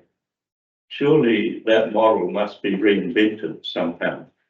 And I think council really need to get behind this, because even though it seems like a big cost demand, the $80,000 that we've lost potentially in this round is irreplaceable. How are you going to do that? If you are going to take a partner on, you've got to have something to give to get something back. And that's the way it worked when I came here. So I'm not here to talk about the nuts and bolts of Central Stories. They'll do that themselves within your hearing, I'm sure. But I'm talking about a personal involvement, which sounds very selfish, but in fact, it's all of us. We all have that personal opportunity, whether we take it or not. I mean, we're all busy. We have lives to lead. But if you look at Central Stories, what they do is, rather than being a educational facility that brings the community in, we are the community bringing the educational facilities in as a part of our way of being. What we do is, and what we are doing now, is every activity has a educational input or part of. So I'm very passionate about this. I would like to see you equally motivated. I know sports are a big thing in our community, but without an artistic bent, where would we be? Where will we be without the art gallery? The art gallery that is as good as Suter Gallery in Nelson. I mean, you can't compare it with any other art gallery apart from that one.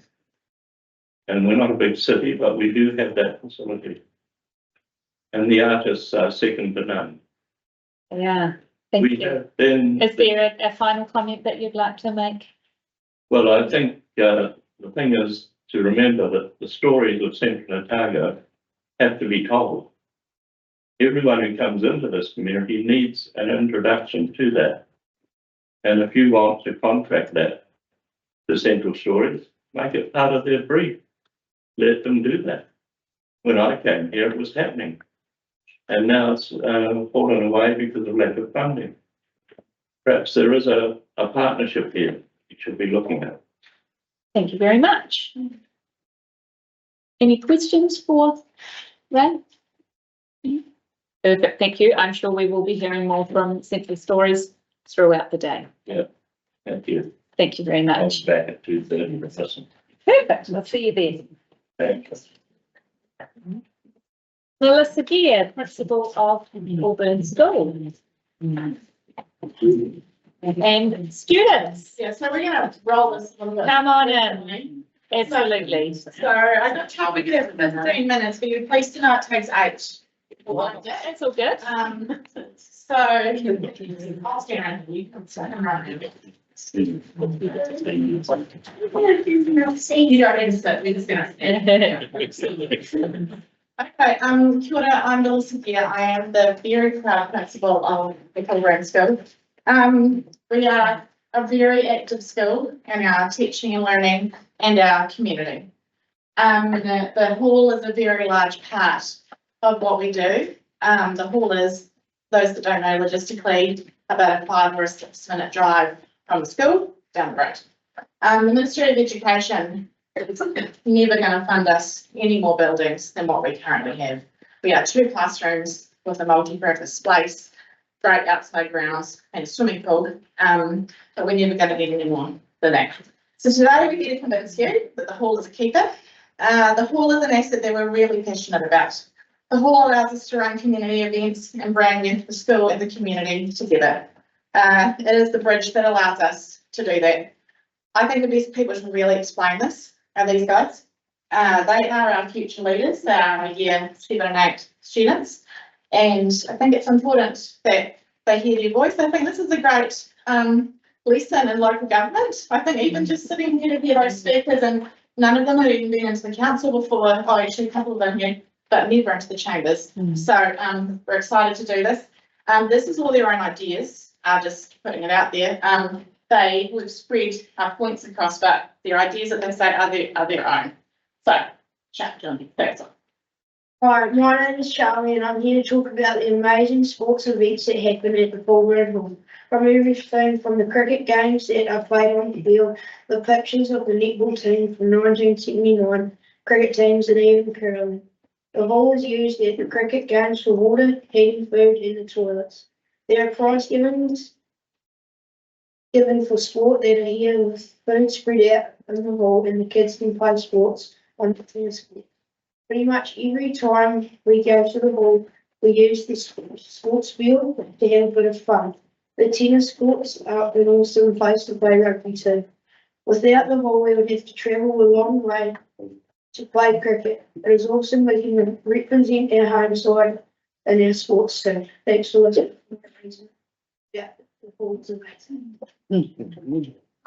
My name is Cam, and I think we should keep the hall because we have the production and we do it at the hall, and we need the stage, big area in the wings so we can actually perform it. And we also have a disco, and because of the big area, we need that to be able to invite our school to it as well. And then for our talent show, if we're doing this year, we need big space in the stage. Hello, my name's Jack, and so we have a end of year prize givings at the hall, and we couldn't be able to fit all 50+ people into our school. So we need the hall for our prize giving, and we also have a year 8 leaving night there. So year and the families won't be able to send the year 8s back there last night in the school. And we can use the hall. Kia ora. My name is Charlie Hopper, and my reason for being up here today is for keeping our awesome hall and the celebrations that happen there. For example, all of the birthdays and weddings, like my parents, they had their wedding dance night there, and I had my 4th and 5th birthday there. So it's quite sentimental to me and others. I even know someone who quite recently had their 21st birthday there. Sadly, we also tend to have funerals there. If you enter there today, you step in and you can feel the walls combusting with thousands of memories and celebrations from many, many years ago. Thank you for listening. Hi, my name's Aria Goodless. I'm a year 8 student at Auburn School. At our hall, we have war memorials, so people can pay their respects to the people that fought for our freedom.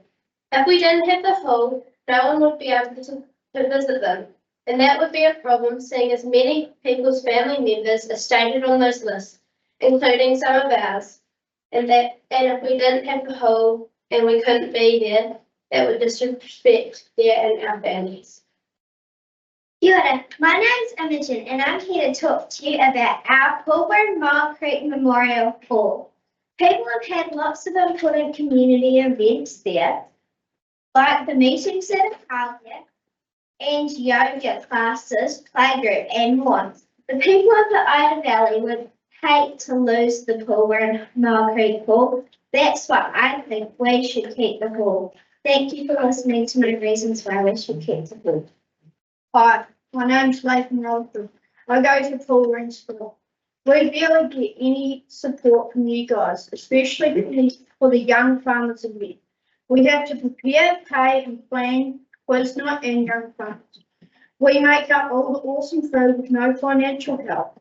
Our young farmers event needs to have at least 15 hours of work for lots of people to feed them, and our quiz night is important so the Ida Valley can run quizzes and have fun, which most other communities have paid for, but not us. We need your financial support.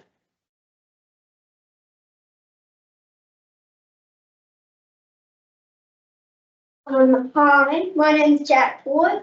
You may have heard me around 5 or 6 years ago, when I was trying to go part-time.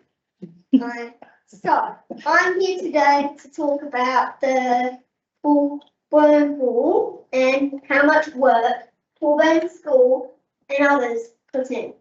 Like, for example, the mowing the lawn, painting, scrapping, weeding, and more. Imagine if we couldn't do that. It would be a big mess. And who knows who the next people are going to sell, right? They might not like it. They could destroy it. And that is not good for not just us, because, well, kids need to work as well, but also for the hall. Thank you for listening. Hi, my name is Henry. Cross country is one of the biggest events that happens at our hall. All of the small schools can come and do cross country, and this is where we can make money from the barbecue and ice cream. And without the hall, it would be so much harder to host cross country and get all of the money that we get. And so we couldn't get all that money through cross country without the hall. Hi, my name is Nate and I'm a year 7 at Pulburn School.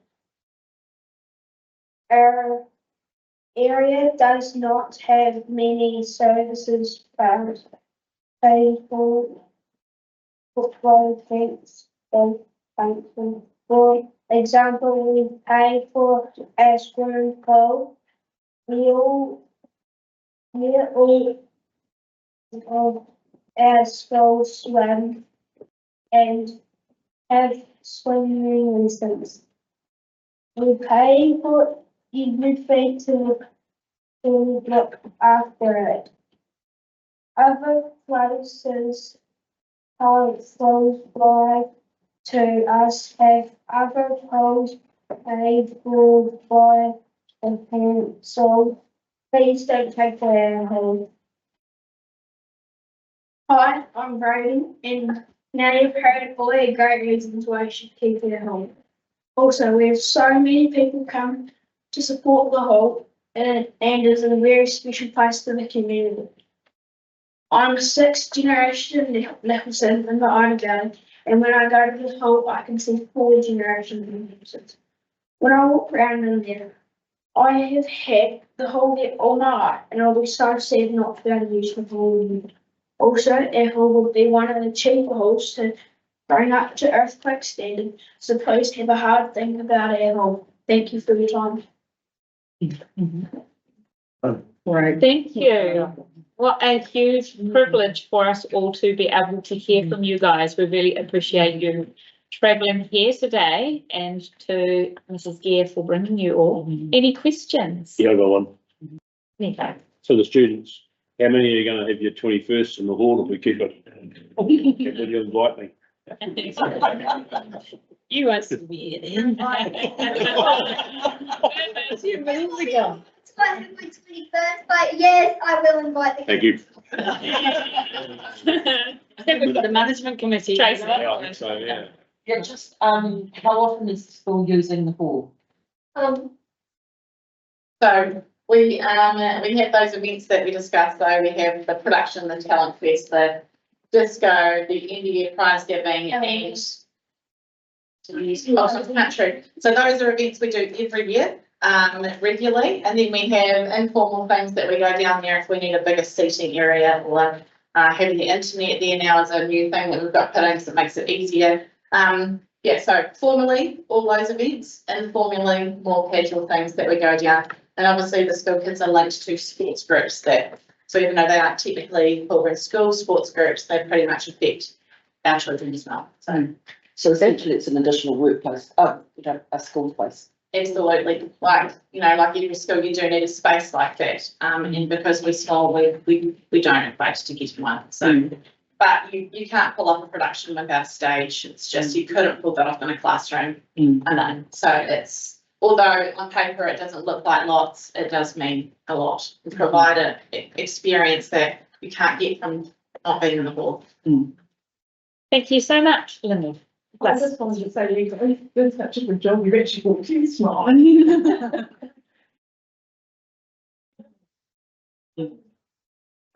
Thank you, guys. Thank you, respect to school. We can. We didn't need to go back. Get the principal to buy you lunch. Did we get it right? Did we get it right in the original list, in the sense that as a school where they consulted or talked to at the start? They shouldn't have to come into Beg and borrow to get facilities.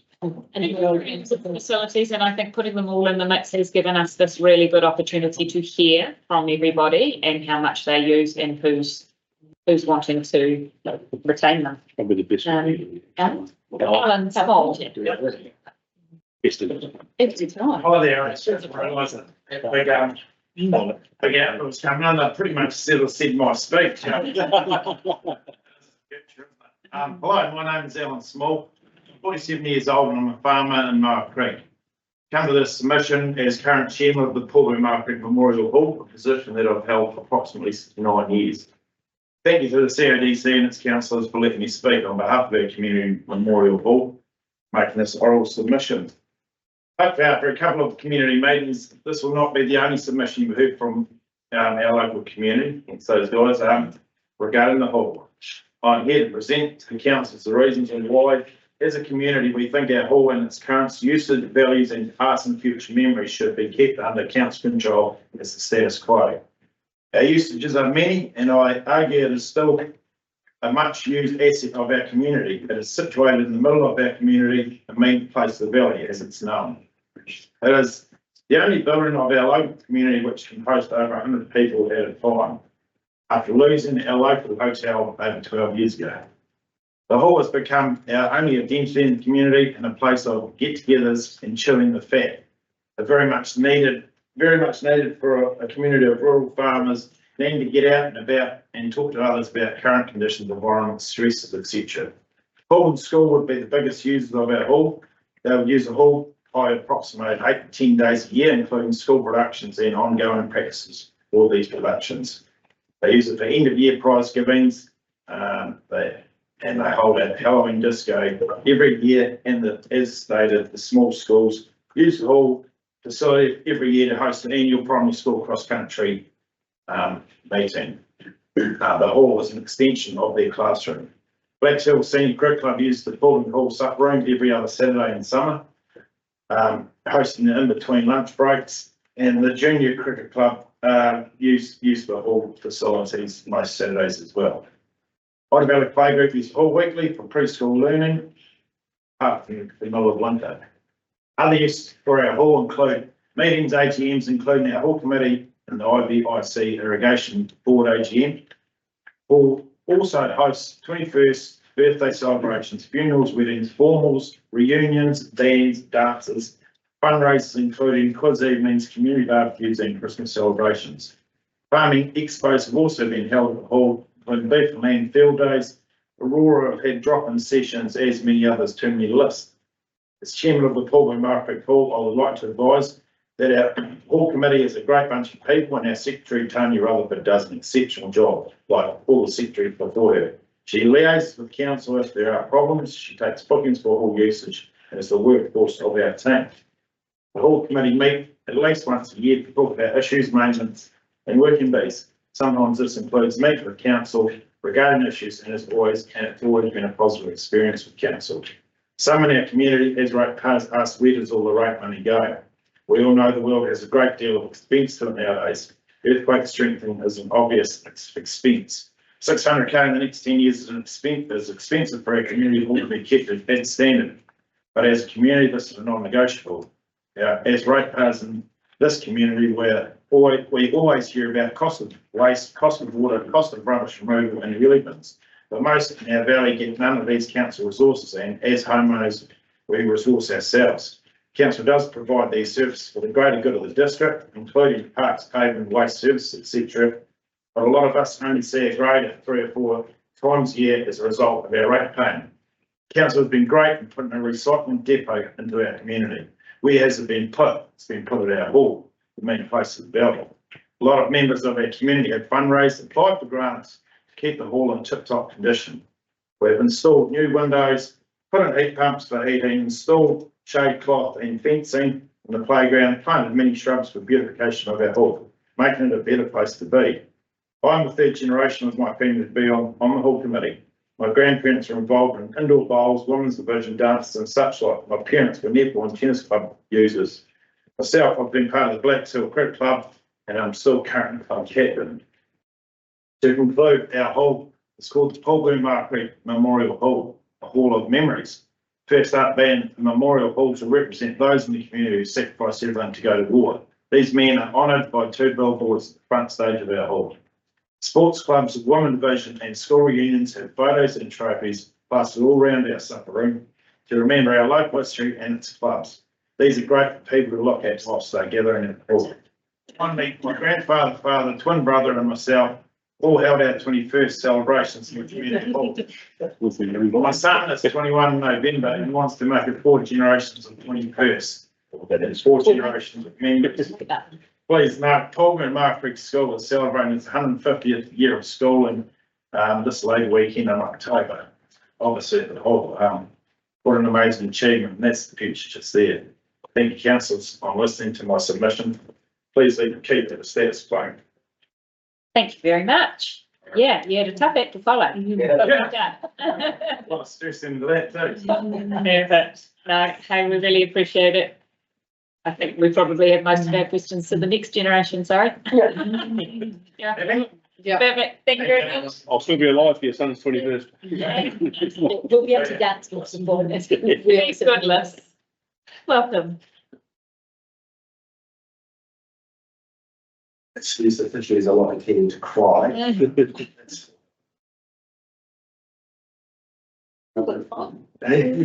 She's over it now. Kia ora koutou, my name is Steve Gilles. I'm co-owner of She Likes It. Owns the post investment of the Clyde Railway Station. Clyde Railway Station is 121 years old now, category 2 listed. And it's one of only 2 remaining stations in New Zealand. It does sit on public reserve land and remains an important community landmark and an important community meeting space. Since taking on the lease, we feel that we've brought life back to the station. It was once semi-derelict and it is now a vibrant hub for cycling tourism and for community use. There are quite a number of events that happen both as organised events like the Alexandra Basin Wine Growers Festival. Spirit will recently used that space. School groups quite often use that space in the green area, and there are other sorts of things that just spontaneously happen around there. Our business, She Likes It, employs over 20 people in peak season. and Clyde is an absolute hub for our business. Many of our employees are working out of that Clyde depot are retirees. And that work provides them with income, social connection, and the obvious health benefits of being with an older age. They also obviously contribute to the local community in terms of the fact that they actually have some extra money to spend. She Bikes is the only Māori-owned cycle tourism provider in Central Otago. We've got Whakapita and Kahanuru and also in Kaitapu. And we are working to move our Tangata Whenua legacy into what we provide and have new plans for that this season. The proposed divestment obviously introduces great uncertainty into our business as we are located at that location. And that also puts pressure potentially on our staff and the community benefits for the space should area be divested to some other unknown entity. So yeah, the station is currently a valuable working space that generates income in terms of the lease that we pay and supports jobs for a lot of people. If council does decide to proceed with the investment, then we would ask for this right of refusal to purchase the building. It's certainly not our preference to do so. We believe that this is a significant space in Central Otago, and that it should be retained for the future for all the Central Otago people. Yeah, so we believe that we are committed, capable, and closely connected to this place, and hope that you see a way to make a decision to retain it. Thank you very much, Seb. Any questions? Yeah, so just, and like the other before, I'm sure you probably support the Goulburn Hall retention as well. Just in, I guess, trying to balance the books from our side. We have obviously heard a lot about things today so far, and you've been for quite a bit of that. So how does that, from a financial perspective for us making that decision, when we've been asked by our community to look at ways of reducing that, obviously your business provides income back to us. So do you see that by, if we were to go down the route of retaining some or all of those community facilities, how would you feel about that as a rating impact for yourself and for your business? That was quite a long question. Yeah, yeah. So the impact on rates, how does that, how will that impact you if it is retained? So you were talking about from a wider perspective of from wider perspective, yeah. And so I think the thing is, it's like, and I feel that I'm sort of looking to a continuous line here because I'm a business owner that's appealing for a location that we are intending to lease. But the way that I see it is that many of most of the community spaces that I've got listed are really critical to our local community. And I do wonder, $10 million seems like a lot of money, but actually in the big scheme of things, it's actually a relatively small amount. If you consider what these teams actually provide to the community and help with the cohesive sort of nature of our community. And I say that particularly in lieu of looking at some of the procurement practices and some of the waste that goes on in other areas. Yeah. So I don't have any problem about paying for these community spaces for rates. And I think it's one of those things that it's like a bit of like the MasterCard or the Visa sort of endorsement where it's you can't actually put a double sign on actually the these days or a penny. Thank you, Steve. I see a number of people nodding behind you, so evidently you've found favour there. We really appreciate your time today. Thank you. Thank you. Yes, perfect. For those in the gallery, we're going to hear from Deborah Dons next. That is our last session for 12:30. We are at this stage running approximately 25 minutes behind. So if you're here for a 1 o'clock session but think that you would like to duck away and grab a cup of tea or a sandwich, we will be coming to you a little bit later today. So I just wanted to give you that opportunity, but welcome, Deborah. Thank you very much. And this is Lily Stewart. Lynn, And nice. apologies for Georgia Parker of the Hall Committee. We represent Lynn's that Hall Committee. She is, let's say, heavily pregnant and overdue, and I thought it was not a good idea to attend today, but she does send her apologies. So thank you very much for the opportunity, A, to submit a written submission and then to give this oral submission. We are, as a committee, concerned that the council's rates are rising greatly and appreciate that the council has undertaken all the engineering reports for earthquake strengthening, fire safety and asbestos.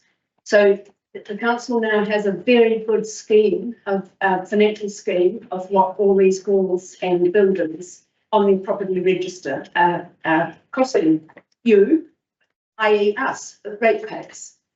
Some of the buildings, however, must be left on the council's books in the view of the Millers Flat Hall Committee. And you've heard from the Broadburn Committee since I've been sitting here, and that was another building. I didn't quite catch which building, I'm sorry, the previous speaker spoke to. But there are some buildings that are dead or dying expenses, and we completely appreciate that the council should put itself of those buildings in one way or another. The reasons we're asking is at least in the short term, if you could hold off divestment of the Millers Flat Hall while other funding models can be explored. Similarly to Broadburn, our hall is the heart of our village. It's used for celebrations and funerals and sports and community functions, most particularly by the school, for all the same reasons that school children from Broadburn expressed. It's got a stage, it's got a large hall. It's a 50 metre, 100 metre walk from the school, and the school do use it a lot. But it's very well used by the local community and our rural community. And I think one of the requirements of councils through the Local Government Act is that whole communities are looked at. A city council has fewer diverse groups generally, and the funding base can be more equitably shared. It is very difficult for a council such as Central Otago to care for rural and semi-rural and town and city-like populations. So the funding model, by definition, is different. We use Millers Flat Hall as our emergency and civil defence centre, and we've had printed with Derek Shaw's assistance, a very nice brochure. We have all the emergency facilities sitting in the hall ready for use. Now, one of the arguments or rationale put forward in the council's documents for divestment of Millers Flat Hall was its proximity to the Ettrick Hall and the Roxburgh Hall. Ettrick Hall being only 5 kilometres away. The Roxburgh Hall, we won't talk about it, but it's not actually there at the moment. We assume it will be reconstructed one day, 19 kilometres away. But what we do point out is the Millers Flat Hall is the only hall on the true left bank of the Clutha River, the eastern side of the river, south of Alexandra. So in an emergency, if we can't get across the Millers Flat Bridge or the Roxburgh Bridge, it's the only facility on our side of the river for 50 plus kilometres. And we maintain this is a key argument. If the worst should happen, if the Roxburgh Dam should fail or some other really serious catastrophe, the Millers Flat Hall would be where anybody on the eastern side of the river would have to go to. Part of the discussion that was presented to us by the council was the complicated parcels of land that the hall sits on. And I think there's been probably clerical errors when the Tuapeka County Council was absorbed into the Petro Target District Council, because all three packets of parcels of land are actually run by deeds. The first one, the biggest one, was a gift back in 1898, and it was written as gifted to hold the land to Her Majesty the Queen in trust, nevertheless for the use of the inhabitants of the district of Miller's Flat. So I don't actually believe the council's in a position to sell or divest itself of the land, except for the benefit of Miller's Flat community. We would like to see these clerical errors fixed and not perpetuated as the council owning the land. The hall is in two buildings, as you know. The first one was built in 1898. So we're not on the heritage register, which would make things much simpler because you wouldn't be able to touch us if it was. But it's not quite that old. Now, we appreciate all these engineering reports and we understand that in time the hall must be strengthened against earthquakes. So let's look at how that may be implemented. I know part of the previous long-term plans was that the cost was spread out over those years. We contend that nothing is insurmountable, and where there's a will, there's a way. Now, unfortunately, the Hall Committee members over decades have not become an incorporated society. They've been a loose group of people. Our aim is to become incorporated, and then we can register for charities service, and then we can register for GST. And then we're in a position where we could seek funding for earthquake strengthening and the asbestos and the fire safety businesses. But until the status quo is maintained, there's no point in our going further and working down that route. So what we urge as a committee, in fact, what we beg the council, along with the other halls that have sat here and presented to you, that you consider the current proposal and put it at least on hold. Leave the costs within the 10-year long-term plan, which would take us out for 10 years, or at a minimum, allow us 5 years to see if we can become incorporated, get registered, and apply for funding. I'm quite sure a cooperative and a workable long-term plan can be worked out. We just now need time to do so. Thank you very much. Thank you very much. Questions for Deborah? No, I've thought you all. You've done a great job. Thank you. You have heard from other people like people. And yes, we have. And do you think when you talk about leaving the costs in there, Deborah, in the long-term plan, Miller's Flat people are happy that those costs will fall on them as a whole collective, and I don't mean just Miller's Flat, it will obviously be spread across all ratepayers, but recognising that rates will increase the more halls we put back in. Then that's the cost. We can't have a community hall. We can't have it for all these facilities without costs. We appreciate that. We're ratepayers, but the balance of what the amount in our rates and whether all those costs can be spread more evenly across the 10 years, given that you will divest of some of those unused or really used buildings off your property register, there can be cuts made there. So in the first instance, we're asking for a stay of execution. Understood. Thank you. Thank you. Perfect. No, very much appreciate your time.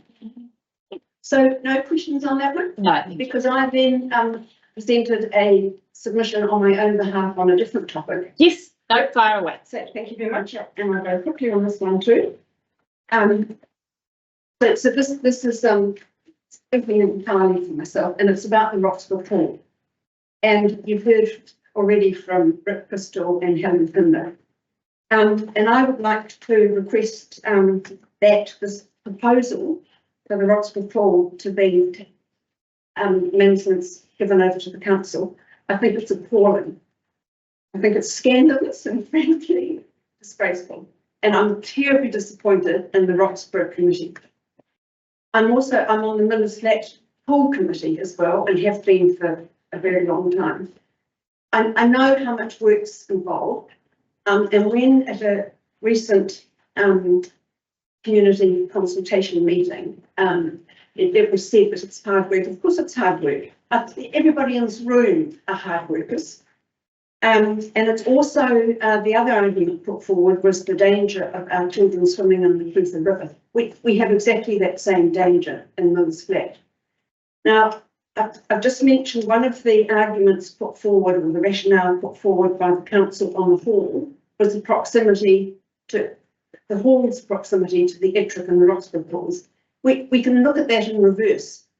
The proximity of the Roxburgh pool to Millers Flat pool, when it wasn't open, Roxburgh came down to our pool and used it hugely.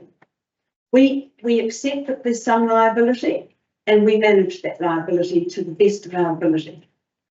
But it's still safer for our system, and perhaps the odd child that might go in without a teenager, without its parents.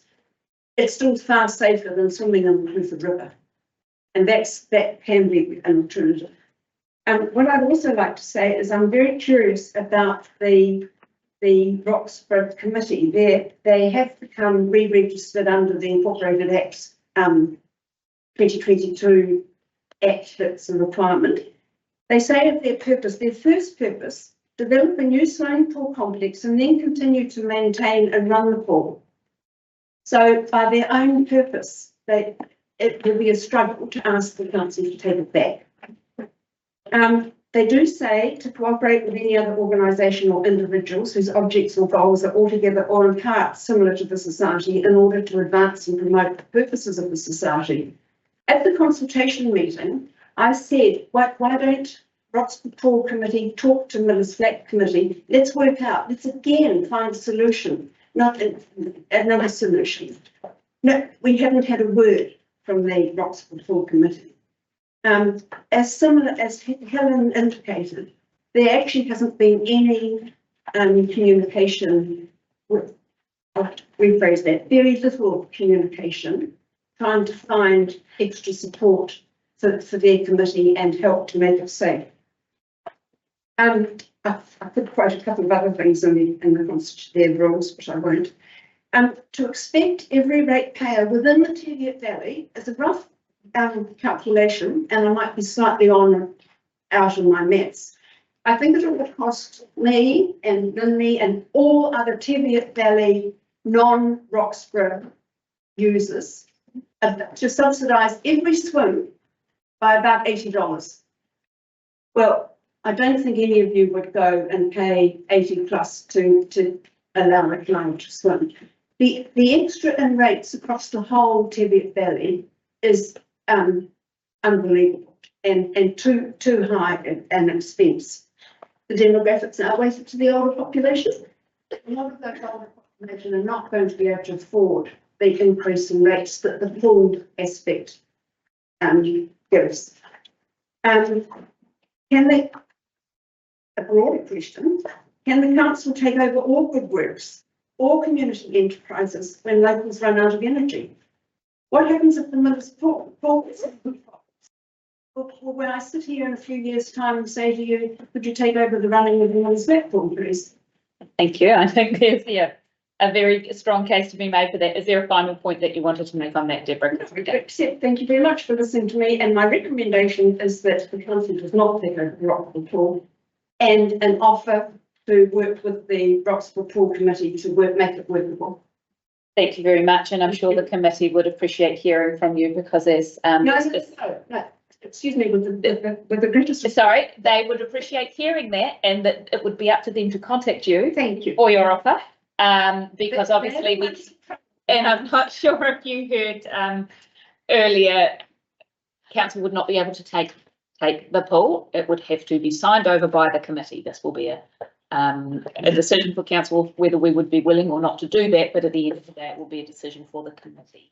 And the committee may well like to contact you. But yes, Deborah and Linley, we really appreciate your time. Thank you very much. We are going to take a quick break now. We will be back early, 1:25, if you could be back here, please, and we will continue on. It's been really great to hear from members of the public so far.